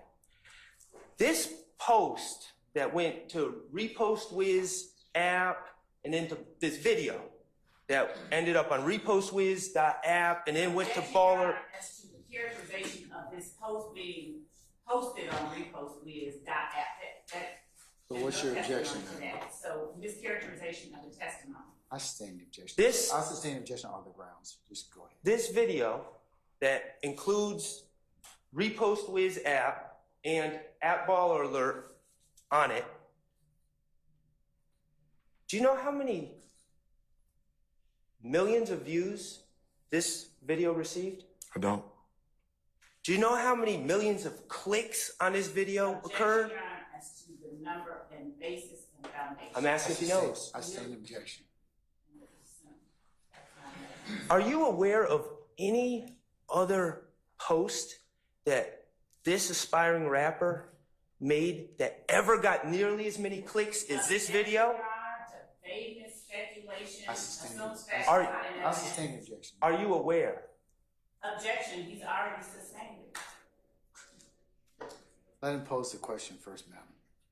Are you aware of how many clicks this video received? Objection, Your Honor, calls for speculation. I'm asking if he's aware. I You sustain can the say no. objection. Speculation. Do you know of I any sustain the other? objection already. Go ahead, pose. Do you know of any other video that this man has ever posted that's received this much attention? Objection, that would assume facts, not an I evidence. sustain the objection. Okay. The game's been to Atlanta since 2015, correct? Objection, foundation. I sustain the objection. Do you know if the game's been to Atlanta since 2015? Objection, relevance. I'll rule that. You can answer it, sir, if you. I don't know. Are you aware of any violence that ever came to the game and any visits to Atlanta? Objection, Your Honor, foundation. I sustain the objection. Do you know of any violent acts that have been committed against the game in Atlanta? Objection, foundation. I sustain the objection. I'm asking if he knows, Your Honor. If he doesn't know, he doesn't know. Sir, you can answer that question. Do you know of any violent acts that have fallen upon the game? I'm aware of a post between the game, Jimmy Winfrey, and I believe the basketball player OJ Mayo making a post about squashing the beef, but that was initiated by this said video. Yes. Okay. Well, I'm going to ask you again. Are you aware of any acts of violence? No. Okay, thank you. Anything else? No, that's okay. All right, Mr. Adams? Yes, sir.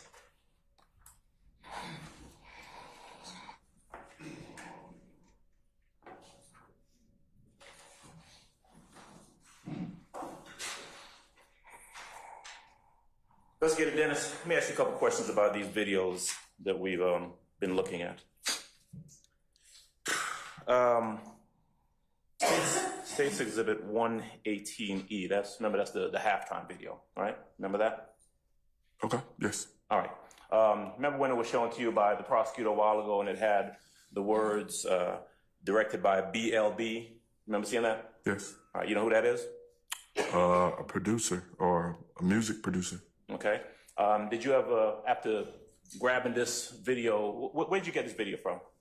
Did you get it? I don't believe so. I believe at some point I viewed it. You viewed it? Yes. You weren't the one who got it? No. All right. Did you, in the course of this investigation that Ms. Love's been asking you about, speak to BLV about the video? I did not. Okay. And you remember where it says, also directed by Jeffery Williams? Yes. Who else directed the video? I guess the first person you said. Anybody else? I don't know. You don't know? All right. Who produced it? I do not know. Were you present for any of the planning meetings for this particular music video for this? Hold on. I stand objection. All right. Do you know whether or not there were any planning meetings for this video? Objection, foundation. I'll rule the objection. You can answer that, sir. I do not. Okay. You know who the choreographer was? I do not. Do you know how many takes it took to do this video? I do not. Objection, Do you know? Hold on. and relevance. I'll allow it. Can you repeat the question? Yeah. You know how many takes it took to do this particular video for this artist? I do not. Do you know whether there was anyone positioning people to stand in a certain location or to do certain things during the course of the video? I do not. You were asked by the prosecutor about whether or not this music video, Halftime, was available publicly. Remember that question? Yes, You're familiar with the actual song, Halftime, right? I am. All right. Are you aware that this video is a video that was produced in conjunction with the song itself? Yes. And you were asked whether or not it was available publicly. So let me ask you, are you aware of music artists putting out music videos to their songs and keeping them private? All right. Last I got was, are you aware of music artists putting out music, objection, relevance? I'm going to sustain the objection. Okay. Are you aware of Jeffery Williams putting out other music videos? Other, objection, relevance, Your Honor. I sustain the objection. Okay. In your investigation, as you were pulling these videos, did it appear to you that these music videos were to be kept private for someone who's actually putting out music? Objection, Your Honor. Foundation, calls for speculation. I sustain the objection. How about the song Halftime itself? Was that song distributed to the public? To my Objection, Your Honor, asked and answered. That question has not been asked and answered. I'll overrule it. You can answer it. Was it distributed to the public? yes. In your experience, when an artist puts out music, do they normally put it out to the public for public consumption? Folks, cannot talk at the same time. Well, I'd ask to be allowed to finish my Mr. Adams, I have question. told you, Mr. Adams, respectfully, I have told you, if an objection is posed, stop talking. Please.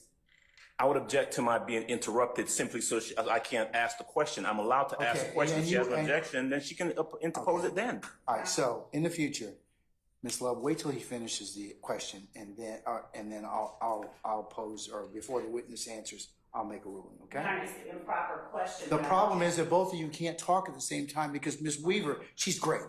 She should work she should work at Congress, but because she takes down stuff that fast.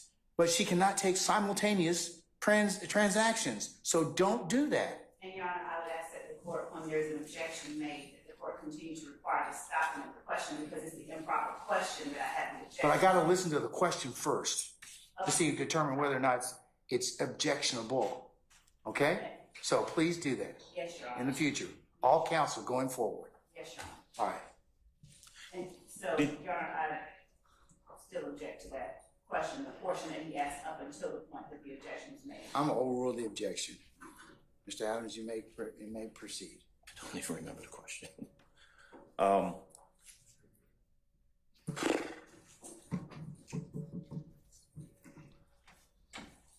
As you were looking at and pulling these videos for the entertainer, Jeffery Williams, Young Thug, did you pull other... Characterization, Your Honor? He hasn't finished yet, Miss Love. If you do that again, we're going to have some problems. Yes, Your Honor. Do you know Jeffery Williams to be an entertainer? Yes. Do you know him to perform under the name Young Thug? Yes. During the course of your investigation, you testified about this particular video that the state showed. Are there other videos that you also looked at and pulled? other music videos from Mr. Williams?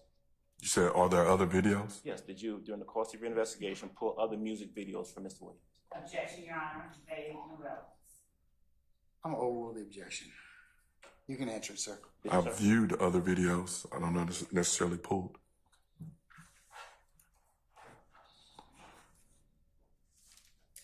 Were you able to either view or observe other videos where Mr. Williams makes reference to, in a positive manner, Mr. Dwayne Carter? Your Honor, I object to the characterization, vagueness. I'll sustain that objection. On State's Exhibit 125E, that was the video that was, as a matter of fact, can I have prosecution put that video up, please, 125E?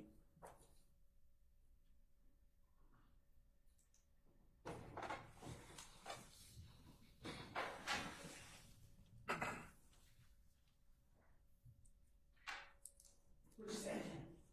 The whole thing? The whole thing, 1, 2, I believe, 31 seconds, the portion that the state played previously.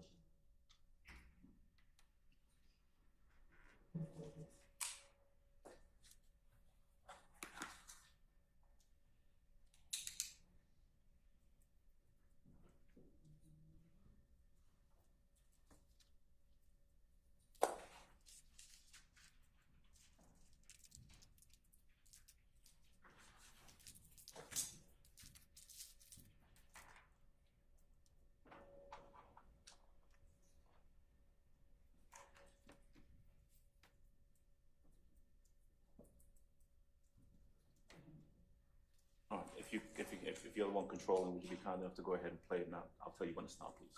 Go ahead. You can play it now.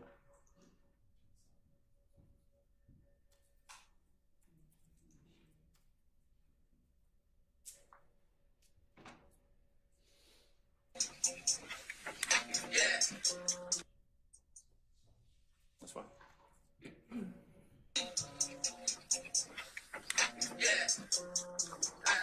Yeah, YSL. Carter 6 coming out Friday, first show. New Orleans, Holly Grove. Fuck, nigga. Meet me there, better yet. Beat me there, you did. With them dicks, too, nigga. Yeah. Stop it right there, please. Can't name the mixtape Carter 6 because these fuck ass niggas trying to sue. All right. Would you agree that these are two different videos? Yes. Do you know what's taking place in the first portion that we saw? What's taking place? I sustain the objection. Do you know who it is that stitched these two videos together? I do not. Okay. You agree, though, that they are two separate and distinct videos, is that right? Yes. And so do you know when the other one actually ends and when this one that we're looking at right now, when it begins? I do not. Would you agree with me that stitching these two videos together does not pose an accurate depiction of what is said in either one of the videos? Would you agree with that? Objection, Your Honor. Characterization. I sustain the objection. During the course of your investigation, who gets to choose whether or not you can cherry pick videos and stitch them together as a piece of evidence? Your Honor, objection. Basis. As to vagueness and to the form of that question. I sustain the objection.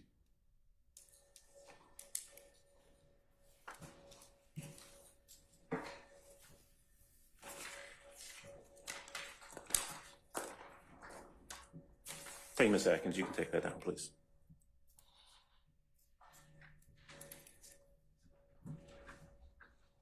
Do you know when this album that we've been talking about, Carter 6 or Carter 6, whatever it is, when it was released? I do not.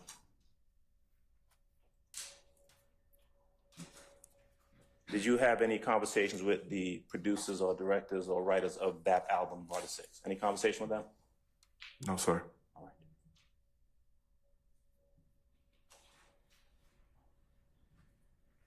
Do you have any personal knowledge about this lawsuit that is referenced, and Mr. Williams references in that portion of the video? I do not.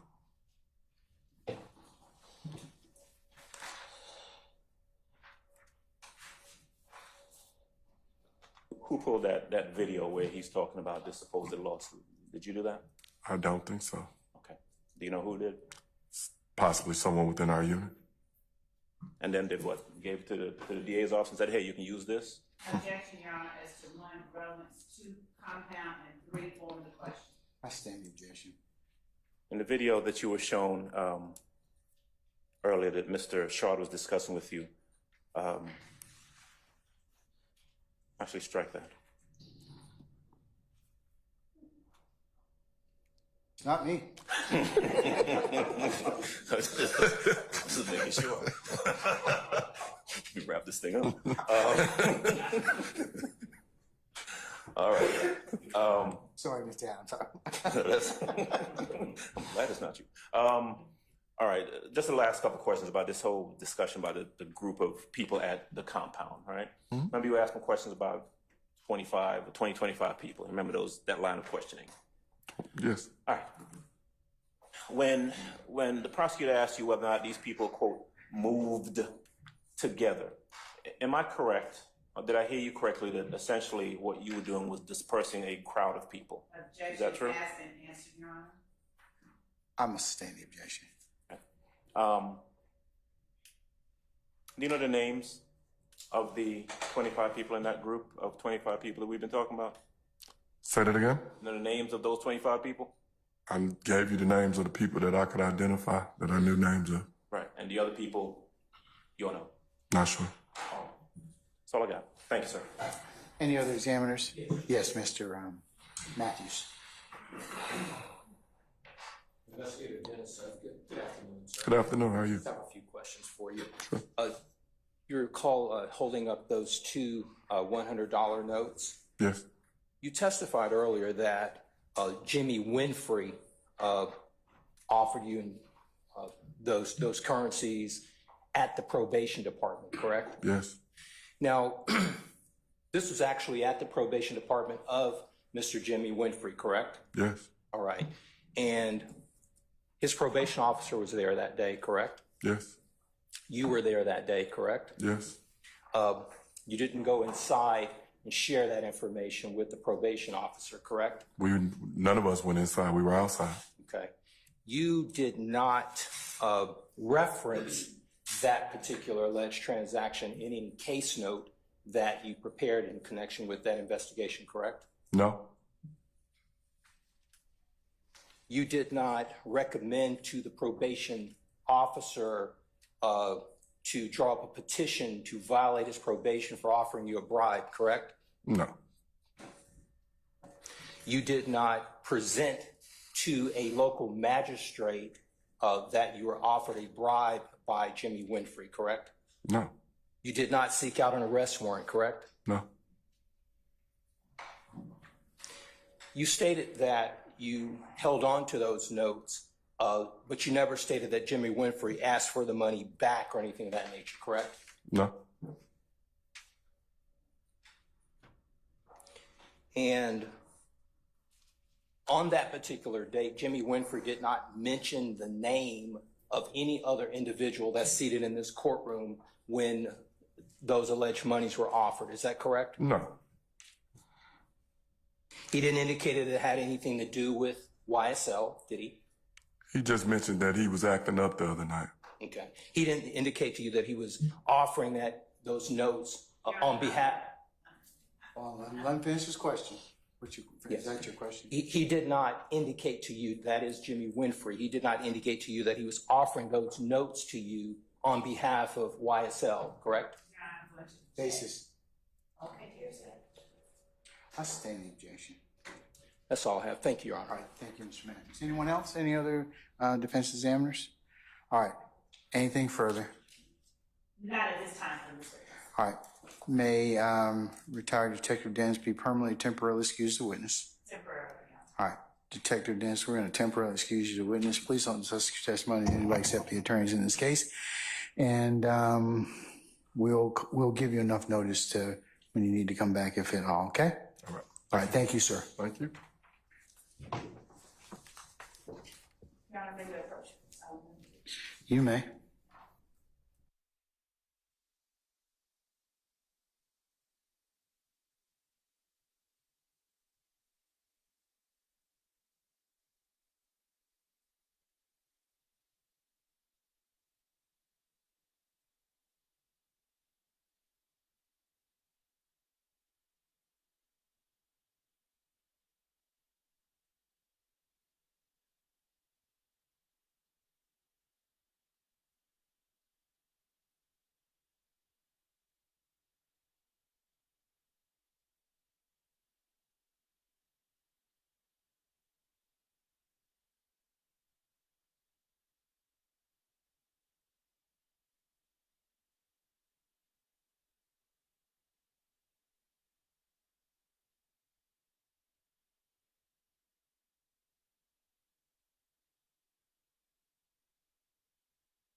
All right, ladies and gentlemen, we have reached a time for today that, remember I told you we were going to leave anyways around somewhere between 3 and 4 o'clock. And so what I'd like to do is I've talked with counsel and given our next witness, we feel it prudent to start on Monday with that witness, okay? So what I'd like to do is to just recess you until that time. Remember, tomorrow we will not have any proceedings that you will need to be involved in. It's an administrative day for you all as a group. And you'll return on Monday for 8:30 for an anticipated 9 o'clock start time. So that will be your, you'll be recalled for Monday. And then I'll go over on Monday just to recap for you the rest of May, okay? So that we're straight on those particular days. All right? Okay, all right. Any minister inquiry? Me? Okay. All right, ladies and gentlemen, let's go through your ad nauseam admonitions. Remember, when you leave here, leave your notepads in a basket. Do not discuss the case amongst yourselves or in onesies and twosies or whatever small groups as you're going or leaving this place or coming back to this space from wherever it is you live within our great county. Do not listen to any media accounts, third-party accounts of this particular trial. Remember, the only thing you can properly consider is what is presented within the four walls of this courtroom. Remember, you're not to go to any third-party sites. You're not to augment your understanding and education by talking or otherwise referencing any other sites, because remember, you can only consider what's presented here. Also, do not go to any of the scenes that may have been depicted. You may have shown pictures as that would not be permissible or authorized. Also, as you're sitting back there in your headquarters, remember it will be a violation for you to recap or otherwise handicap the testimony by saying, hey, what do you think about such and such? Or speculate as to what we were doing out here. Remember, that's not authorized by you as a body. You can consider the case only when it's properly submitted to you, and the court gives you the appropriate instructions on how you're supposed to begin that process. All right, and then, ladies and gentlemen, if anybody, third party or otherwise, tries to reach out to you, you remember what your duty is to let myself and Sergeant Ingram know immediately that some type of contact has been attempted, either via social media, be any other emails or any other, or in person. But that would be your duty to tell us about that. And then thank you for your extreme patience that you've given us and will continue to give us through the resolution of this matter, okay? All right. For those of you who are moms or grandmas or aunties and will celebrate Mother's Day this weekend, on behalf of all the parties here, I wish all of you and your families a happy Mother's Day. All right. Is there any minister inquiry you have of me? Okay. If not, we will see you on Monday at 8:30. Okay? All right. All rise.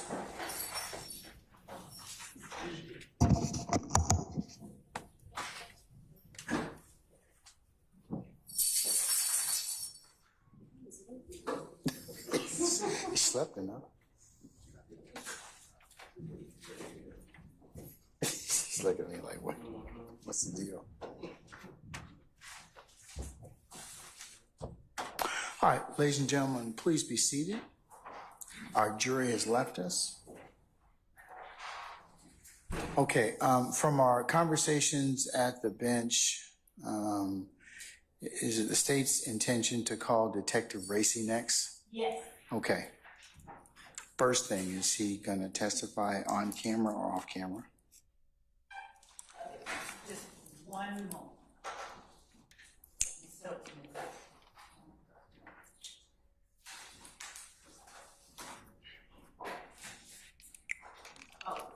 I think that he was on the off camera.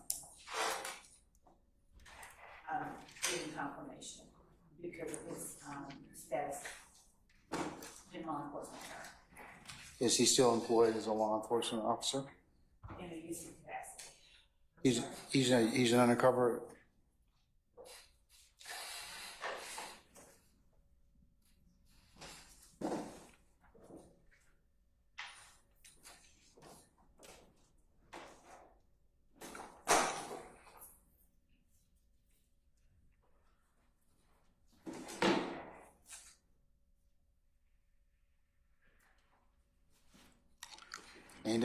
Any defense counsel wish to be heard about that issue? Mr. Harvey.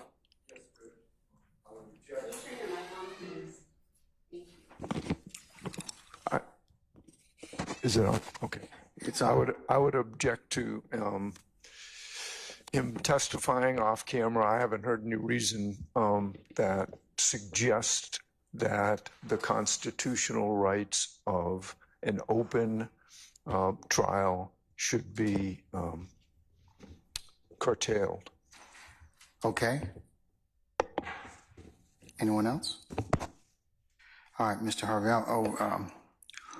I'm going to, over your objection, given the fact that he is an undercover officer, I'll permit him to testify in this open forum, but he just won't be videoed. He will still be audioed and otherwise. All right. Okay, what specific issues do we need to talk about in terms of, are there any videos or any other evidence that we need to the court needs to look at? Judge, I don't think that there are, other than I think the one that Mr. Adams brought up, the third Jeffery Williams video. Is that one going to be shown through Detective Racy? That one may be shown through Detective Racy. All right, I'll need to take a look at that one. But what about any other videos or pictures or social media posts or anything like that? There are other social media posts, Your Honor, if the court would permit me just one moment to look through our list of exhibits for those matters. Just 1 second. All right.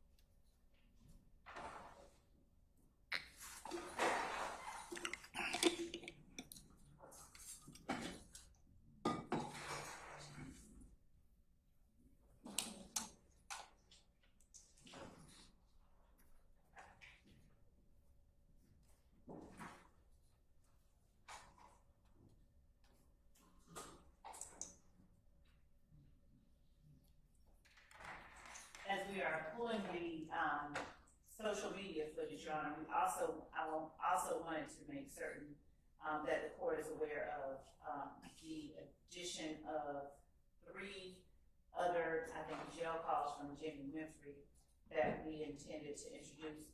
But I also wanted to, if I can, just instruct everyone on the record how to access it without us having to convert them so that it's clear. You don't have to have extra stuff. I can tell everybody how to do that. The last time that you attempted to do that, or your office attempt, okay. See how she sold you out that quick, Mr. Atkins? All right. Just wanted to point that out to you, right? Last time we had some challenges with that video conversion. So can we ensure that that gets done so that everyone within the sound of my voice in this courtroom can go ahead and access that? Yes. And if they have specific objections, they can be flagged? Yes, it's not a conversion, but I'll do that all after, or I'll just sort of do a little round table. And I'll also tell Mr. Kearns how to access it without it being converted with the media that you have. How long are these 3 jail calls? I think about 15 minutes each. We're converting them anyway, the 3 of them, but I still wanted to make the court aware. It would be helpful if you did that so I could listen to them beforehand. We're doing that. As a matter of fact, that is what is being worked on. And when will that be done by? We can have that by in the morning, Your Honor, if that's okay with the court, so that after. In the morning by what time, madam? 11 o'clock.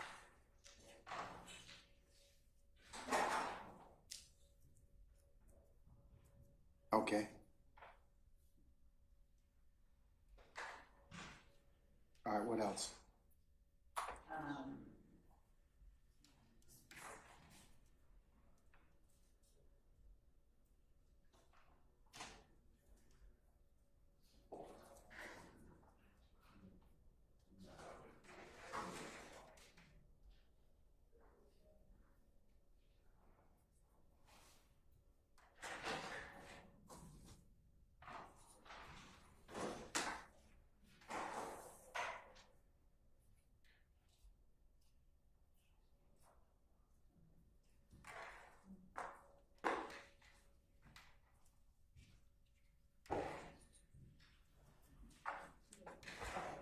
Your Honor, Ms. Hilton just informed me that He being who? he being Detective Racy, he does not mind being filmed, so we can withdraw the need to not have him on camera. Okay, then, and you can let our media friends know, as of who is ever here on Monday, that he may be on camera.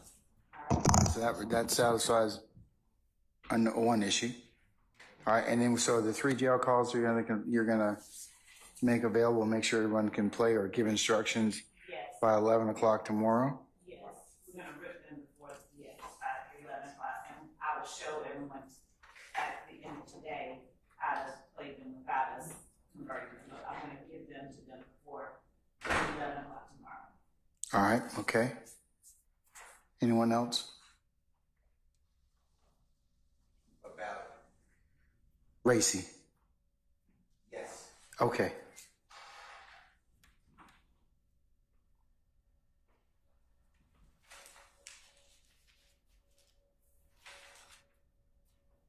Sorry.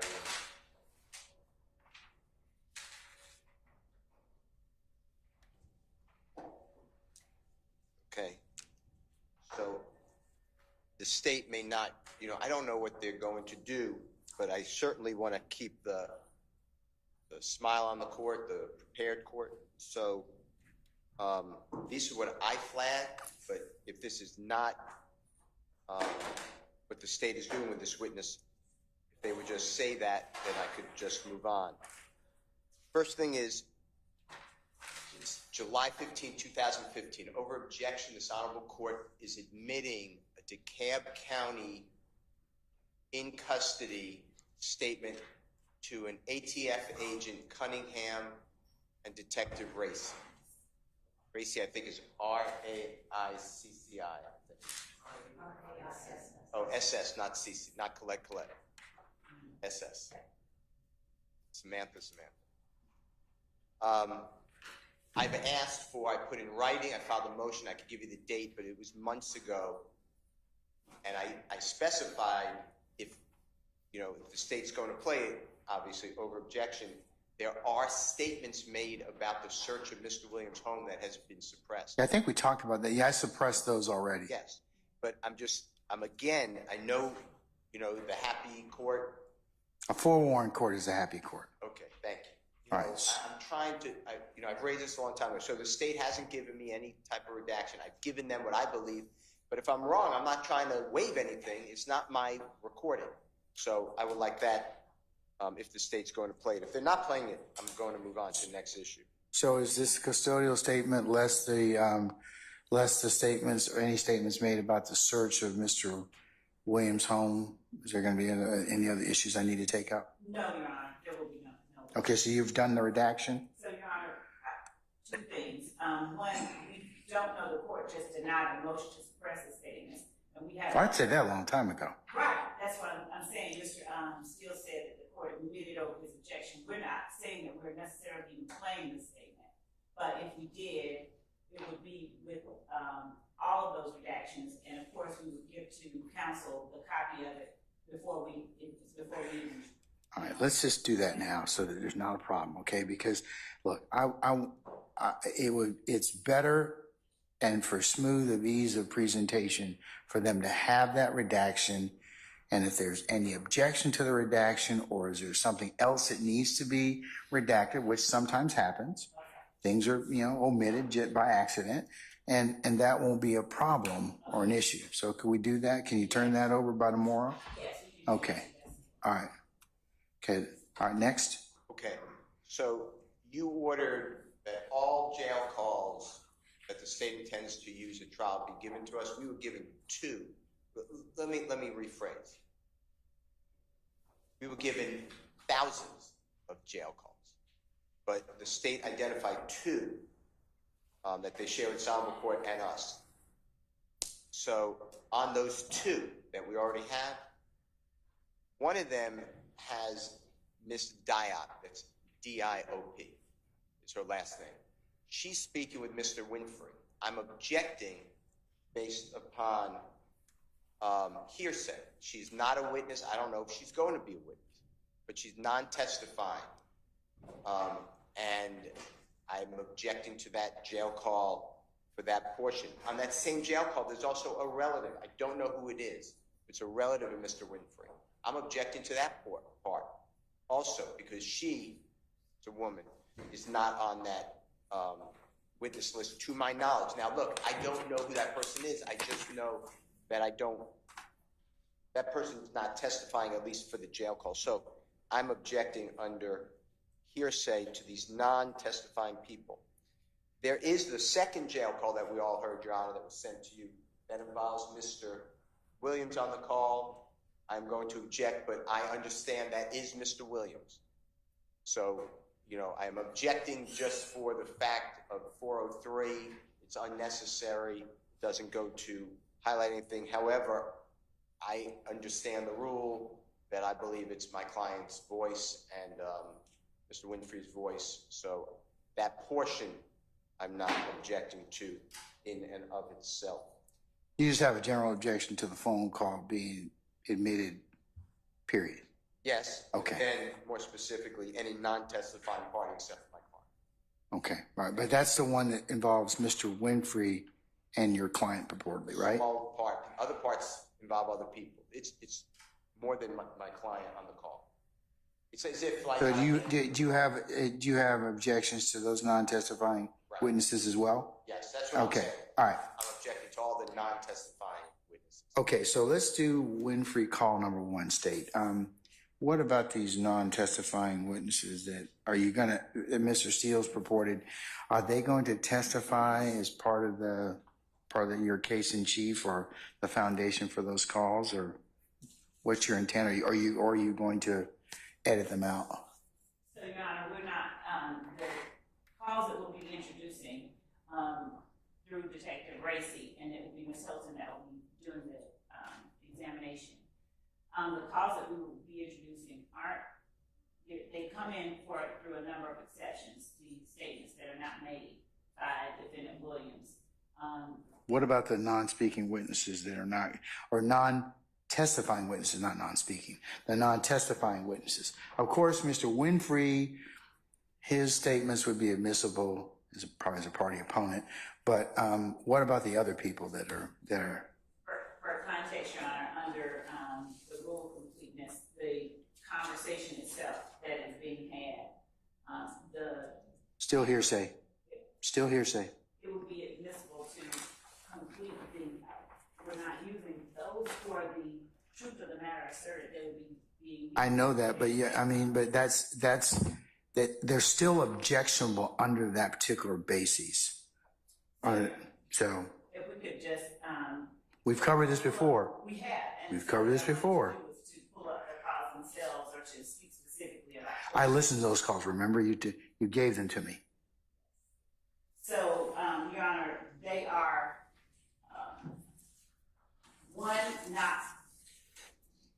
it could be considered co-conspirator statements that are being offered for the effect. So when you get a response by Mr. Winfrey to something being said, Mr. Winfrey, for instance, if he asks someone to do something, to call someone,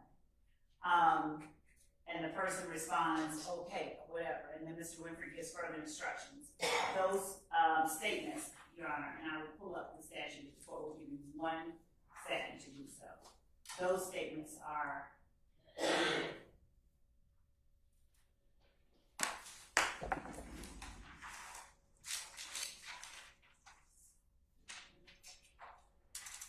I'm going to pull the statute.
So in this particular call that we're talking about, Judge, as it stands today, we're looking only to get in Mr. Winfrey's words in response to the request that he is making that he be put on paper so that the police don't think this is some street shit at the end. So not the whole call that includes other commentary, but the portion where he is instructing someone to do something for him, and their response to his instruction.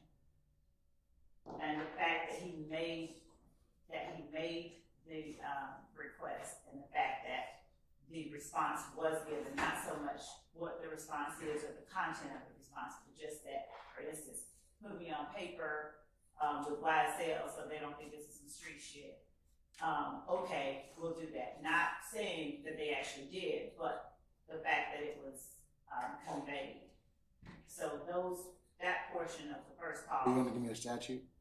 Oh, yes. And how long is that particular portion of the call on call 1?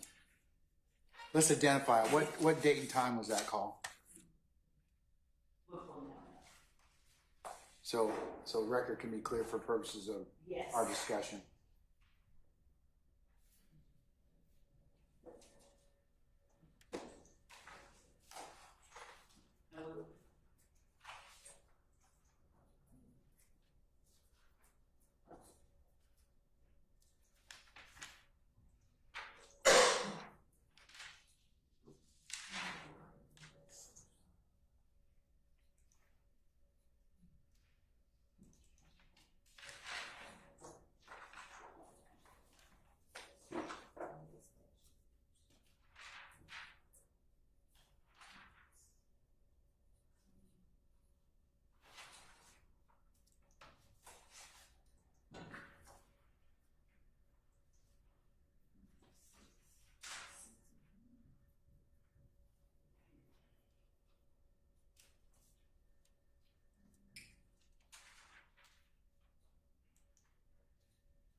All right, Ms. Love.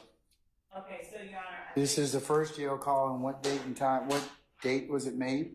June 28th, Of what year? 2015. Okay.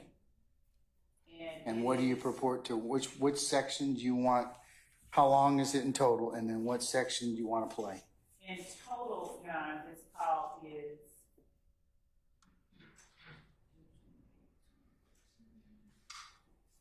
it's 30 minutes in total, and the portion and the timestamp was on the recordings is 15:58:02. And to what date, to what time?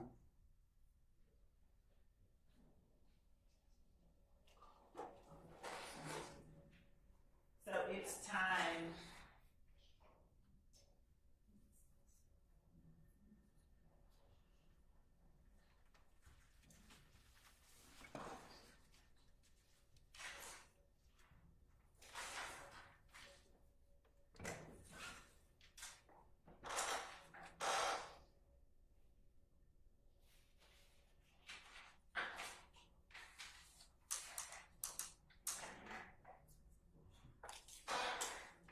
So Judge, I'm getting the timestamps, but there's a portion in the middle and the last 2 minutes of the call that we intended to play. And so getting the timestamps of the portion in the middle is what I'm trying to get right now. So you're gonna play from 15:58:02 to a particular section, skip, and then go to another section? So 15:58:02 is the time of the call itself. So from approximately 15 minutes into that call. So what time is that? That's what I'm trying to get right now.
So Judge, for now, because we're trying to get the exact location of it, and we're still working on that, I would ask the court to allow us to come back to the exact location.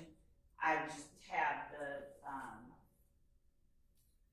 the authority for statements, and not all of them, not random statements that have nothing to do with what Mr. Winfrey is asking for and saying. But I would ask that the court allow me to just point to the authority that I was speaking of earlier for the inclusion of the statements that were not made by Mr. Winfrey. Okay, but is this relative or related to the call that that the portion of this particular call that was made on June 28th? Is that what you're asking me to, or to consider to admit? Yes. You know, yes? I think I'm asking. Yeah, you're not asking me to omit, to admit the entirety of the tape, right? Right. We're Okay. not asking to admit the entirety. You're asking me to admit a portion of that, a segmented portion, and this case law is relative to why that is admissible with other speakers? Your Honor, yes. So actually, Okay. I would say that the case law is relative or relevant to why the entirety of the call would be admissible. And that case law, Your Honor, I'm actually reading out of my Carlson's Guide to Evidence Authentication. It relates to the statute 24, I'm 801D2. The issue of whether a non-party statement. 24 dash what? It starts out as under 801D2A, talking about a part opposing 24 dash party what? Dash what? Dash 802. 24 dash 4 dash 802. What is it? Oh, 8. I'm sorry. 24-8, 801D2A. And after addressing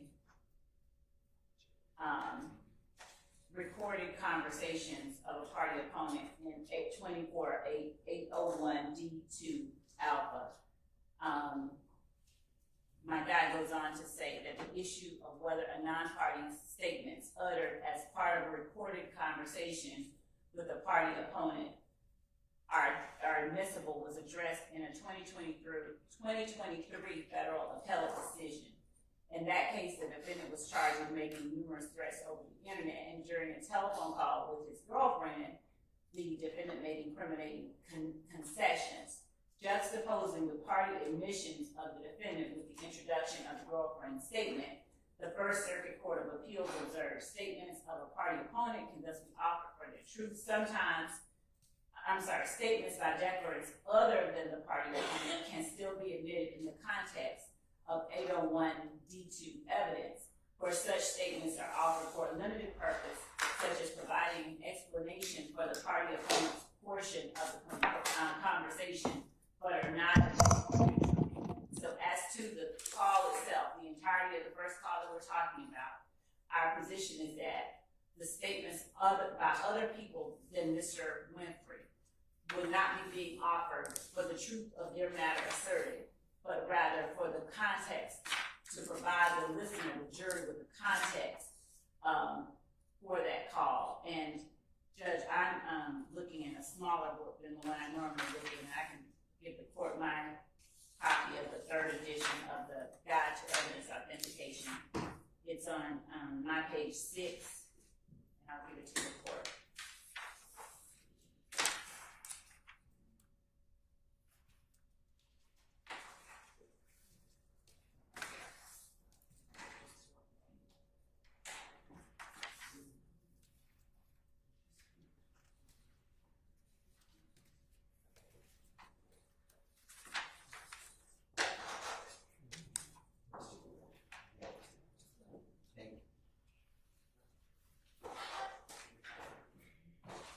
Starts on page 6 and it goes into page 7 in section 1.05, recorded conversations and messages.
Okay, did you find out which section you'd like to admit, or you're asking the court to consider for admission? The beginning of the call through. Okay, you're talking about 15:58:02? Yes. To what time? Through 5 minutes in, and then at 7 minutes and 10 seconds in. So 1 minute to 5 minutes, and then 7 minutes.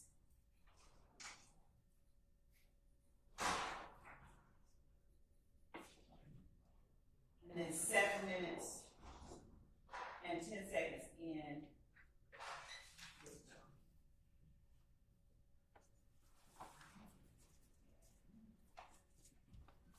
Until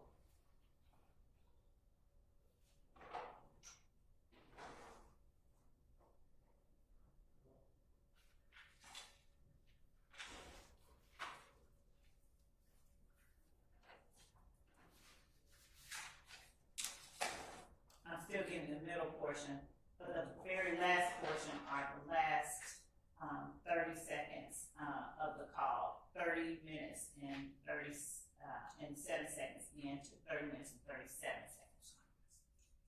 That's almost most of the call. Your Honor? That's almost most of the call. No, the last. The last 7, the 7 minutes, 10 seconds to what time? You said to the last 30 seconds of the call? That's what you said. So that would be most of the call. I misspoke. Okay. I was saying that the end portion of the 7-minute section, that was the portion I was trying to get, the end portion of that. So I was skipping, there were 3 sections. I said 1 to 5 minutes, and then the second section started at 7 minutes. I didn't yet have the last section of that middle. So how long are you playing of the 7 minutes and 10 seconds? That section. That's the portion that we're getting.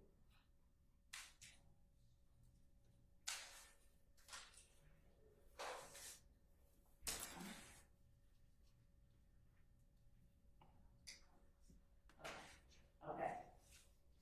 Actually, skip that 7-minute portion.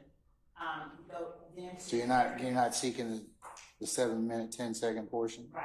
All right. What's the last portion you're seeking? 30 minutes and 7 seconds to 30 minutes and 37 seconds.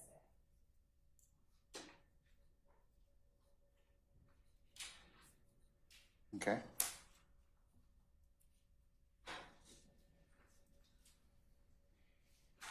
Okay, let me turn to call number 2. When was that made? Call number 2 is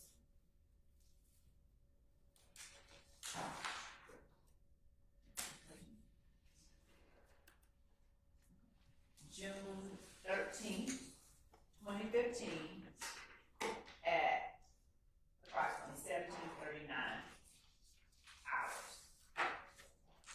Approximately 5:39 p.m.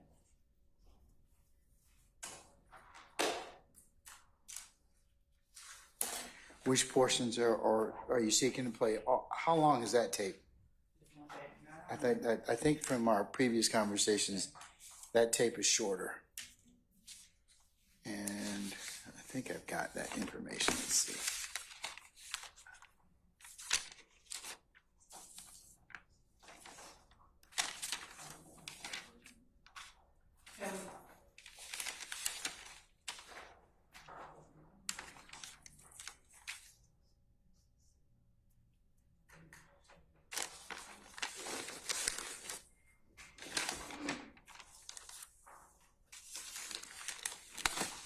Your Honor, just to further absolutely confuse things, I need to go back to the first call for a minute, for a second, and tell the court about the section in the middle where I thought it was 7 minutes, 8:05 to 8:18 in the first call.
time hacks for all of these calls, and we are trying to recover the drive that those are on. So, Your Honor, I would ask that the court allow us to either recapture those time hacks in the drive that we are trying to recover, or to allow us an opportunity via whatever mechanism the court prefers to send to both the court and the parties, rather than us listening to the whole 30-minute call here right now, to provide that to the court and the parties tomorrow by the same time that we'll be giving to the court the other matters. As well, we can, if the court permits us, as to the very first one, we can play for the court the 3 sections that we were asking to be admitted now, and then provide the second call for tomorrow. Are you talking about the call that's on June the 13th? Yes.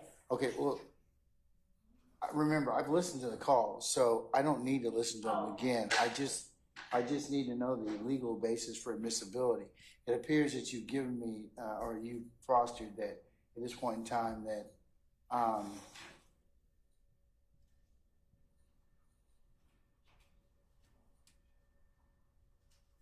United States versus Cantwell, F4th 396. Defendant's portion of the call came in under 801 D2 alpha, and girlfriend's corresponding statements were admitted for limited purpose of contextualization. So,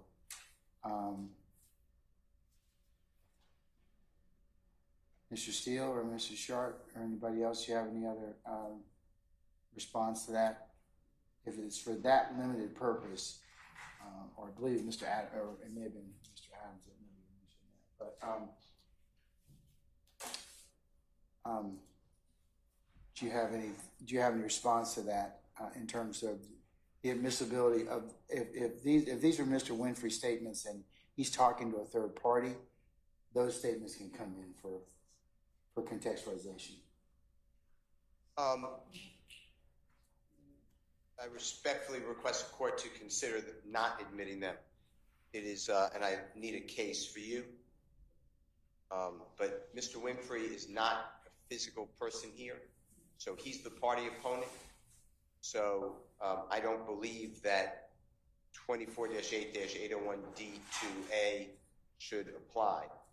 The context is, yes, that is the rule of completeness. It's also it's non-hearsay because it's just used for context.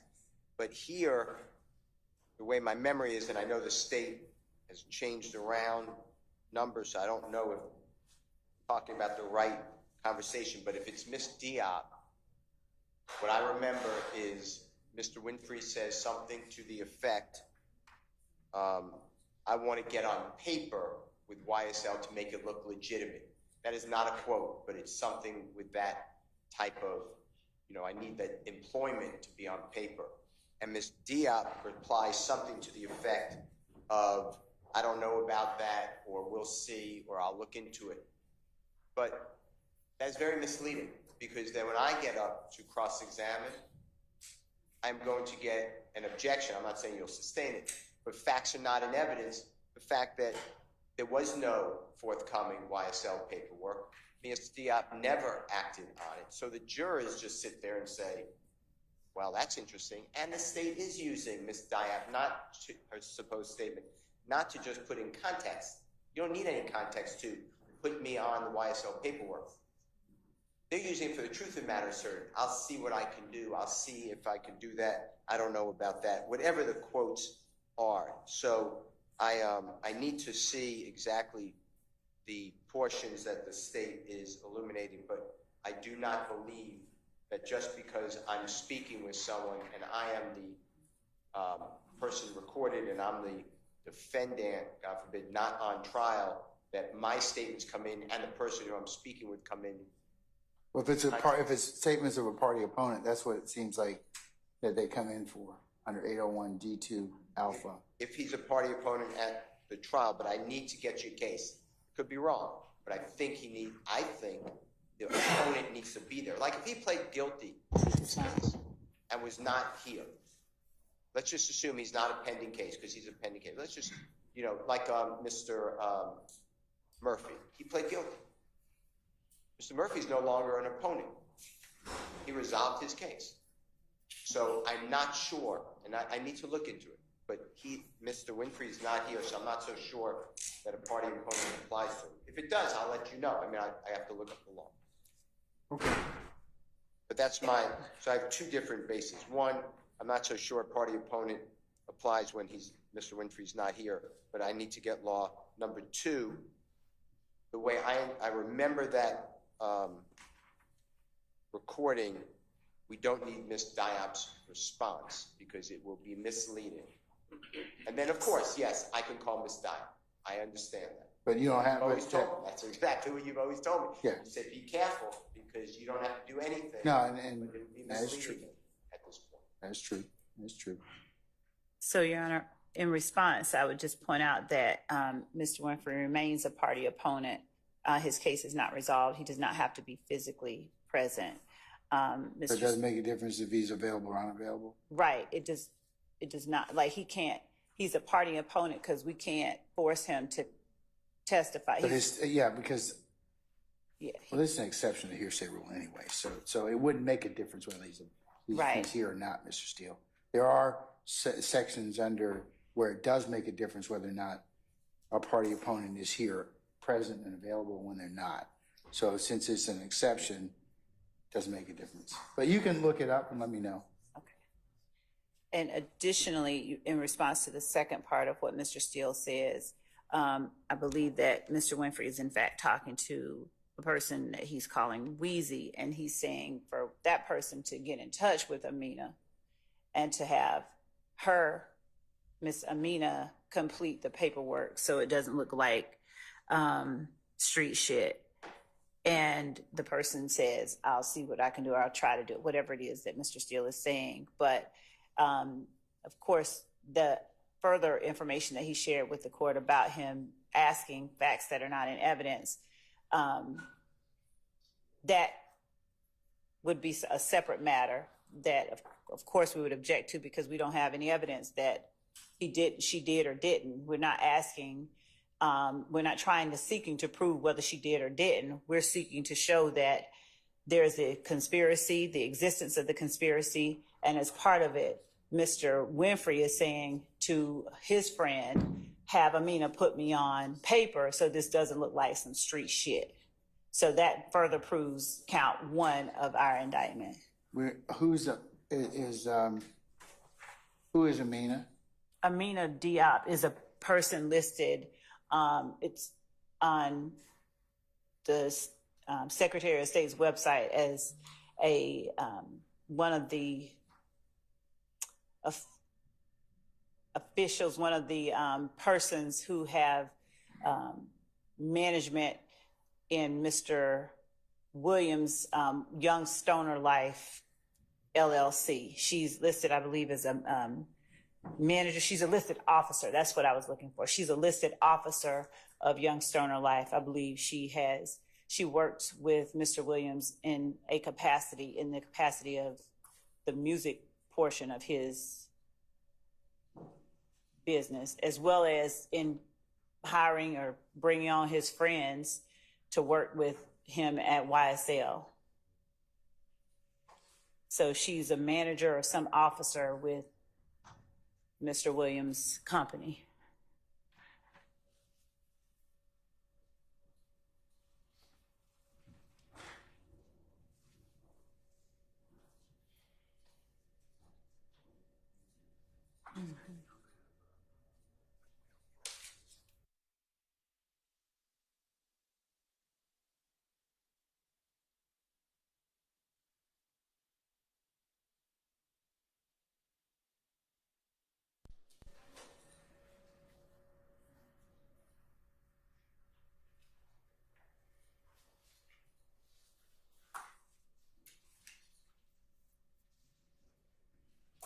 Okay.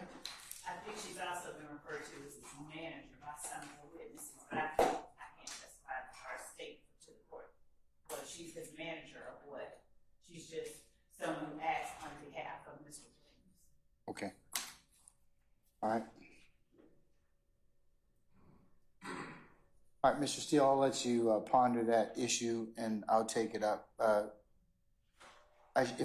Depending upon how I rule, will depend upon the admissibility of these 2 phone calls. Okay? Court, can you order the state, and if you didn't already do it, to give us the exact numbers again? I got very confused on the portions of that recording that they're seeking to admit. They said they're going to give it to you by tomorrow. Okay, at with 11. the numbers. Please. Tomorrow at 11. Thank you. Is that correct, Miss Love?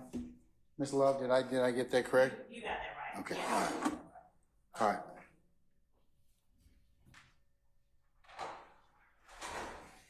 All right. Anything else? I do, Your Honor. So the state announced today that they have 3 more.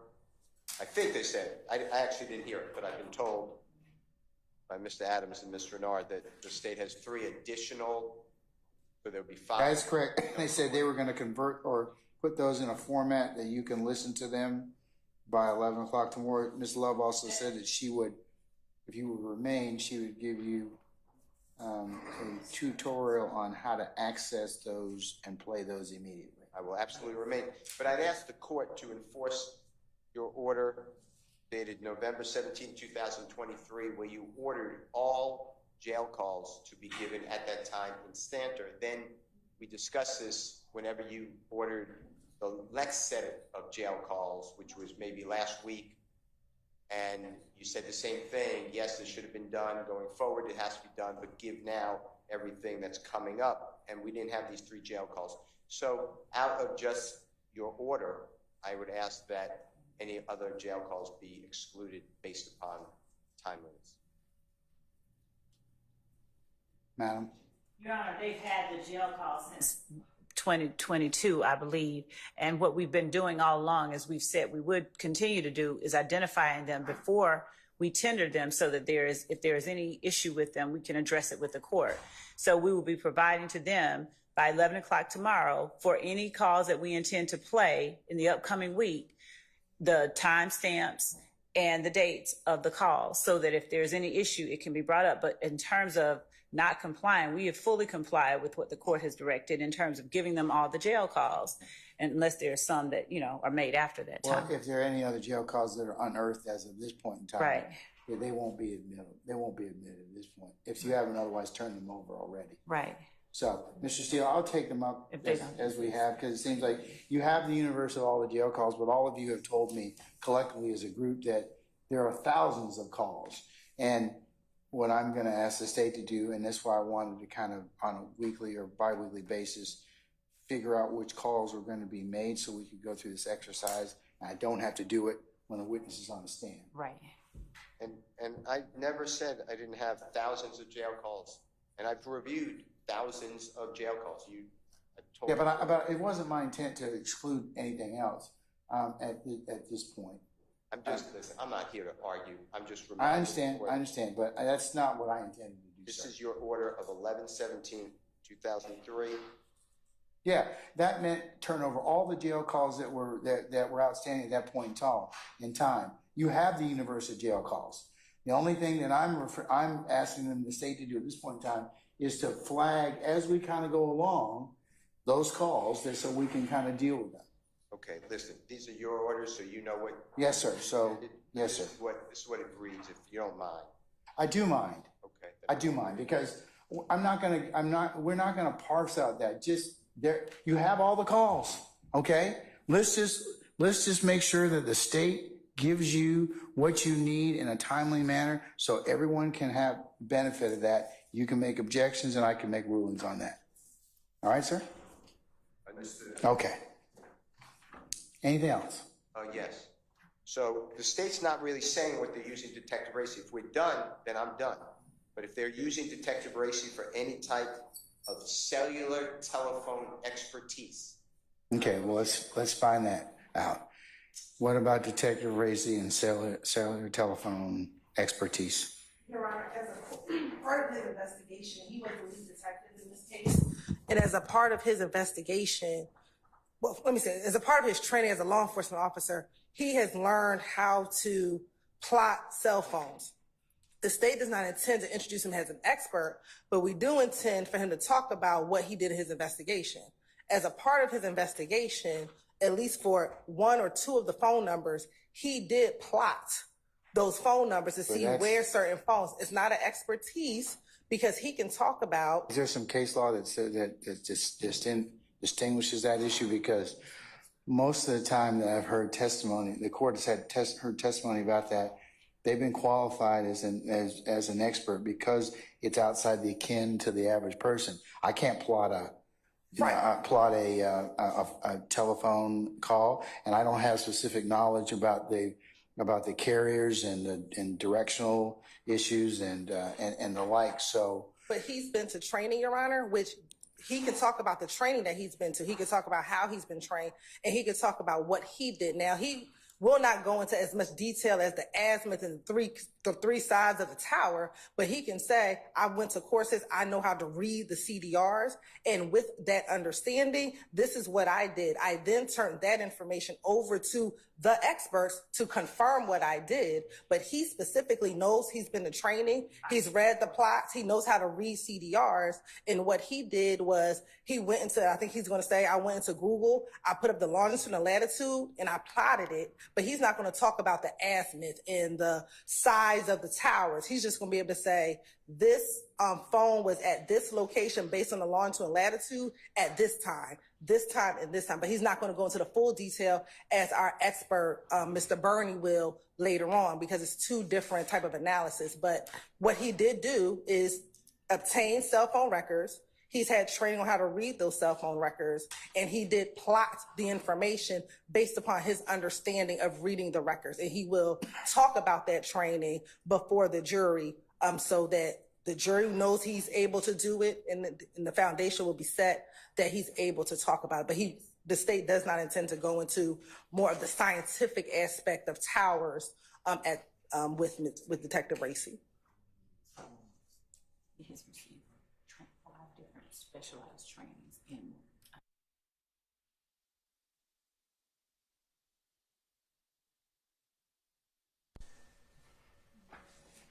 courses.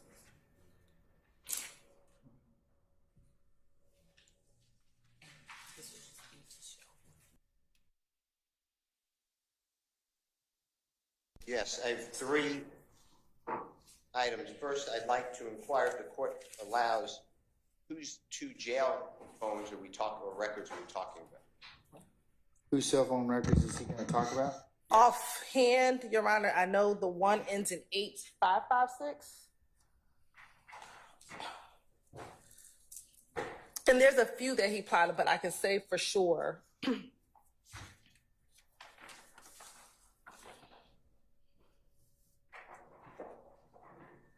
Excuse me, 8553. 8553. Yes, the number ending in 8553, Okay. as well as the number ending in 3383.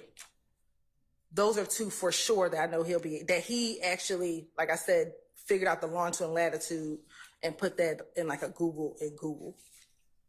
Okay. Based on his understanding of reading the records and his training, and he had done it multiple times prior to this particular incident.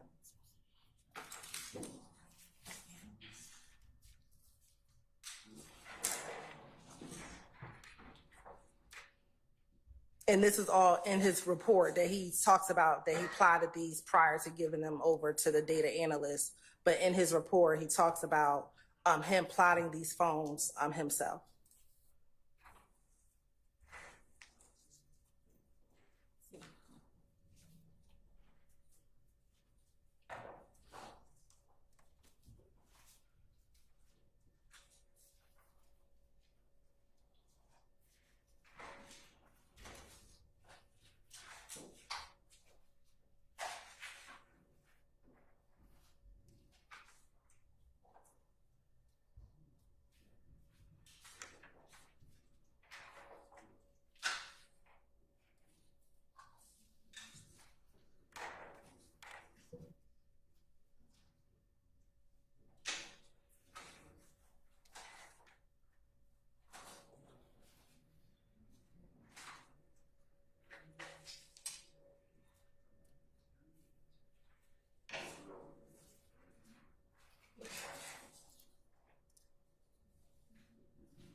May I step out just for a moment, 1 minute to use the bathroom?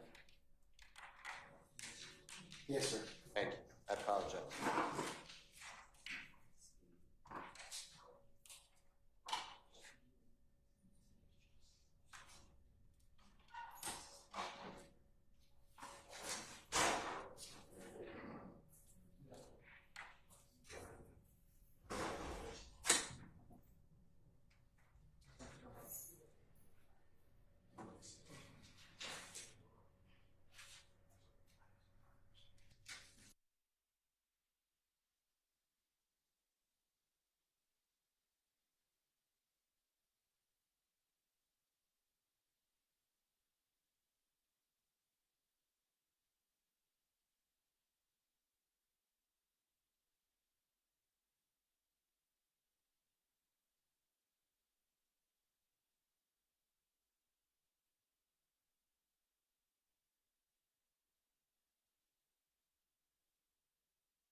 Brown? Okay.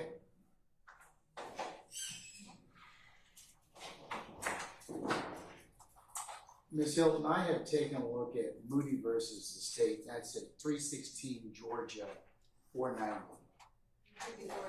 490. 316 Georgia, 490. Moody versus the state.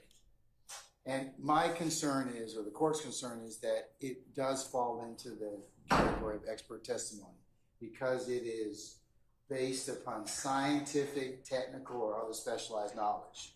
So if you have some case, because this is what it says right in this particular case, Moody, you had Moody contends the prosecutor committed misconduct by eliciting from 2 Fulton County jail nurses and a former county jail officer improper medical opinion testimony designed to rebut his expert testimony. It says under OCGA 24-701 Alpha, Rule 701A, a lay witness may testify in the form of opinions or inferences that are rational based on the witness's perception, helpful to a clear understanding of the determination of fact and issue, and not based on scientific, technical, or other specialized knowledge. So, lay witnesses may draw on their professional experiences to guide their opinions without necessarily being treated as expert witnesses. But in the cell phone folks, that's technical or other specialized knowledge. And I mean, if you qualify for an expert, that's fine. I don't have an issue. Or you got another case which specifically says, hey, folks testifying about cell phone records or plotting. This isn't the first time this kind of evidence is being, evidence being elicited for, in trials. So if you got some other appellate opinion that would be informative to the court, I'll listen to it. But it looks like under Moody, citing Bullard versus the state 307 Georgia 482 at pinpoint 491, it would look like that it would fall under scientific, technical, or specialized knowledge. Thank you, Your Honor. If we can have these next couple of days to look about some case law. That's fine. And I'm saying if that does fall within that category, you could certainly qualify him as an expert, lay the foundation, attempt to qualify him as an expert, and the court will consider that accordingly. Thank you, Your Honor. Yes, Mr. Sharp. Thank you, Your Honor. One additional concern that I had about Racy, Detective Racy's testimony. As part of this case, we were given ballistic reports, gunshot residue reports, other sorts of reports. Now, the state has not indicated that they're seeking to admit any of this scientific evidence through Racy. But if they are, similarly to how Mr. Steele just addressed the cell phone data, I'm going to be objecting to that. I think it falls under the case that you just cited, but also, Your Honor, it's a confrontation clause issue, and it falls under Bullcoming v. New Mexico 564 U.S. 647. That's 2011, and that case basically said that scientific expert, you can't just call in another scientific expert who had nothing to do with the testing of the materials, and certainly under that reasoning, you can't just ask the lead detective what the results of some scientific tests were without bringing in the actual scientists who performed the test. Well, without laying foundation as to that, because sometimes that evidence gets admitted independently and then it forms the foundation, because once it's the expert test or the technician testifies about that, say for example it's ballistics or whatever else, then of course you can testify about and I don't know of the state planning to call any of these experts, so I'm just going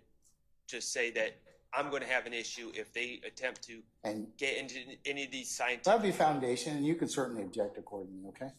What's that? That would be foundation, and you could certainly object accordingly. Okay. Okay, I just wanted to flag that for Your Honor. All right. Okay. Anything else? No. Mr. Steele? Your Honor, and again, I don't know. Again, I don't know if this is an issue, but if the state tries to seek the admission of Mr. Winfrey's certified copy of his guilty plea in Cobb County through this witness. I have concerns, especially with this, because as the court already ordered, but I did not see it, the state is ordered to redact and let us review and then present to the honorable court Mr. Williams' name from the indictment. I would ask the indictment not go back, and again... Well, we deal with that later, but has the redaction occurred? Not to my knowledge. Your Honor, there was... I'm sorry. Your Honor, there are two things that I needed to point out to the court. One, the line of questioning of Mr. Lewis by Mr. Adams related completely as to why it is that Mr. Lewis would be suing Jeffery Williams and YSL when neither of them, or at least not Mr. Williams, was alleged to have been anywhere. So by asking those kind of questions, I know that we approached the bench at some point. And I still have not, Right. I won't admit those. So, right. So we let Mr. Lewis, we didn't ask anything about that. But in terms of the Mr. Williams' name being listed in the indictment, the court has ordered until the court hears further argument or further elucidation on the point that we do certain redactions. We are not intending to put up anything in front of this jury without putting it in front of the court first and letting it be known. So even if we tender a copy of Mr. Winfrey's certified conviction, we would not be publishing that conviction for the jury with anything on it that the court has told us to redact, period. Yeah, we've covered that already, yes. So it goes without saying. But there's not going to be any testimony about Mr. Williams, right, from Cobb County? No, Okay. no. It would not, wait, to be clear, when you say from Cobb County. Cobb County, yes. Ms. Hilton is, she's pulling my coattail, but Your Honor, the point that I'm making is we won't be referencing his name in that indictment with this witness. All right. That's what I mean. There may be other reasons and other Yes. independent bases Yes. that may be relevant and admissible, but I'll take that up. I'll cross that bridge when I get to it. And then Words matter. the informed court is the happy court.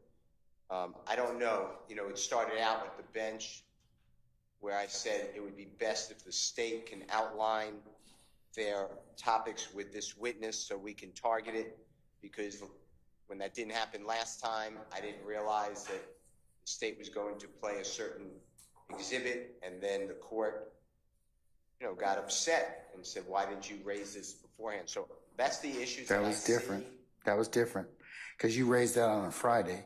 And again, we took it up. We didn't take it up because, Mr. Steele, you are a very esteemed advocate, but had you mentioned something Monday morning, say, hey, I sent you an email over the weekend. You see that? And it says this, and we really need to take that up before a witness goes on the stand. That was that issue. So I'm just asking you if there's anything else that we need to take up. Certainly, I'll consider it, but it just needs to be timely. If it was That's all. my witness, I could tell you exactly, but the state's not giving the roadmap. So I'm just trying to tell you that those are the items that I have targeted. Okay, but what's the okay, in terms of this fourth thing, what do you believe that the state is going to get into that, because all of you, this is not your first rodeo. Is there any other area you believe that the state, just like you've been doing right now, you believe the state's going to get into that you need to ask me about? I don't know. I think I raised everything, I guess. Okay, all right, so you got, okay, I don't think that the state should be required to give you the roadmap of the examination. I wouldn't do that for you. Yes, you would, because you would tell me if you can beat me, here you go. Well, that's me as an advocate, but but anyways, so we'll cover the jail calls on Monday. We'll cover the state will identify and flag those to you. I've heard the case of Cantwell already, so I need you all to hear them if there's any further objection. Number two is the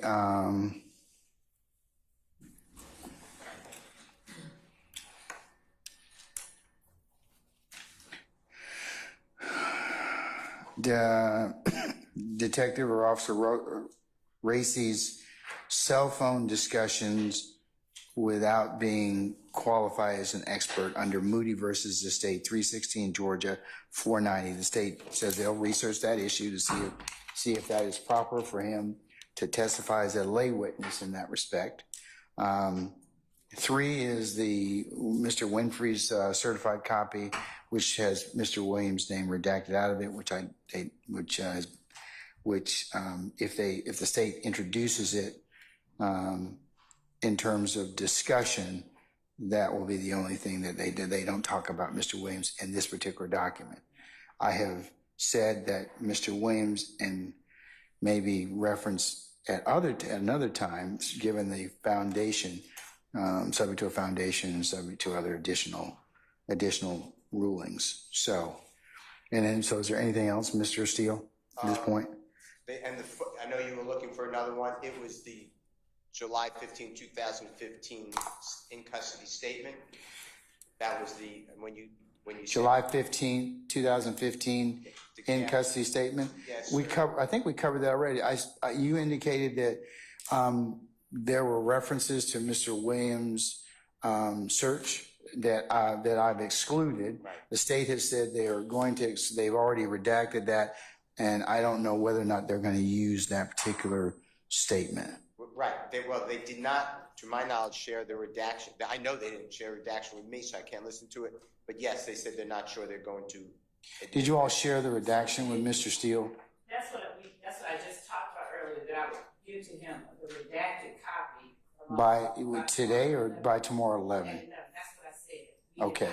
Redacted that portion out. We will provide that to them by tomorrow. 11. Okay. All right. All right. And then because Detective Racy knows about the search of the home, if the court can order the prosecution to remind that goes without saying. That would be improper because that. Motion. Yes.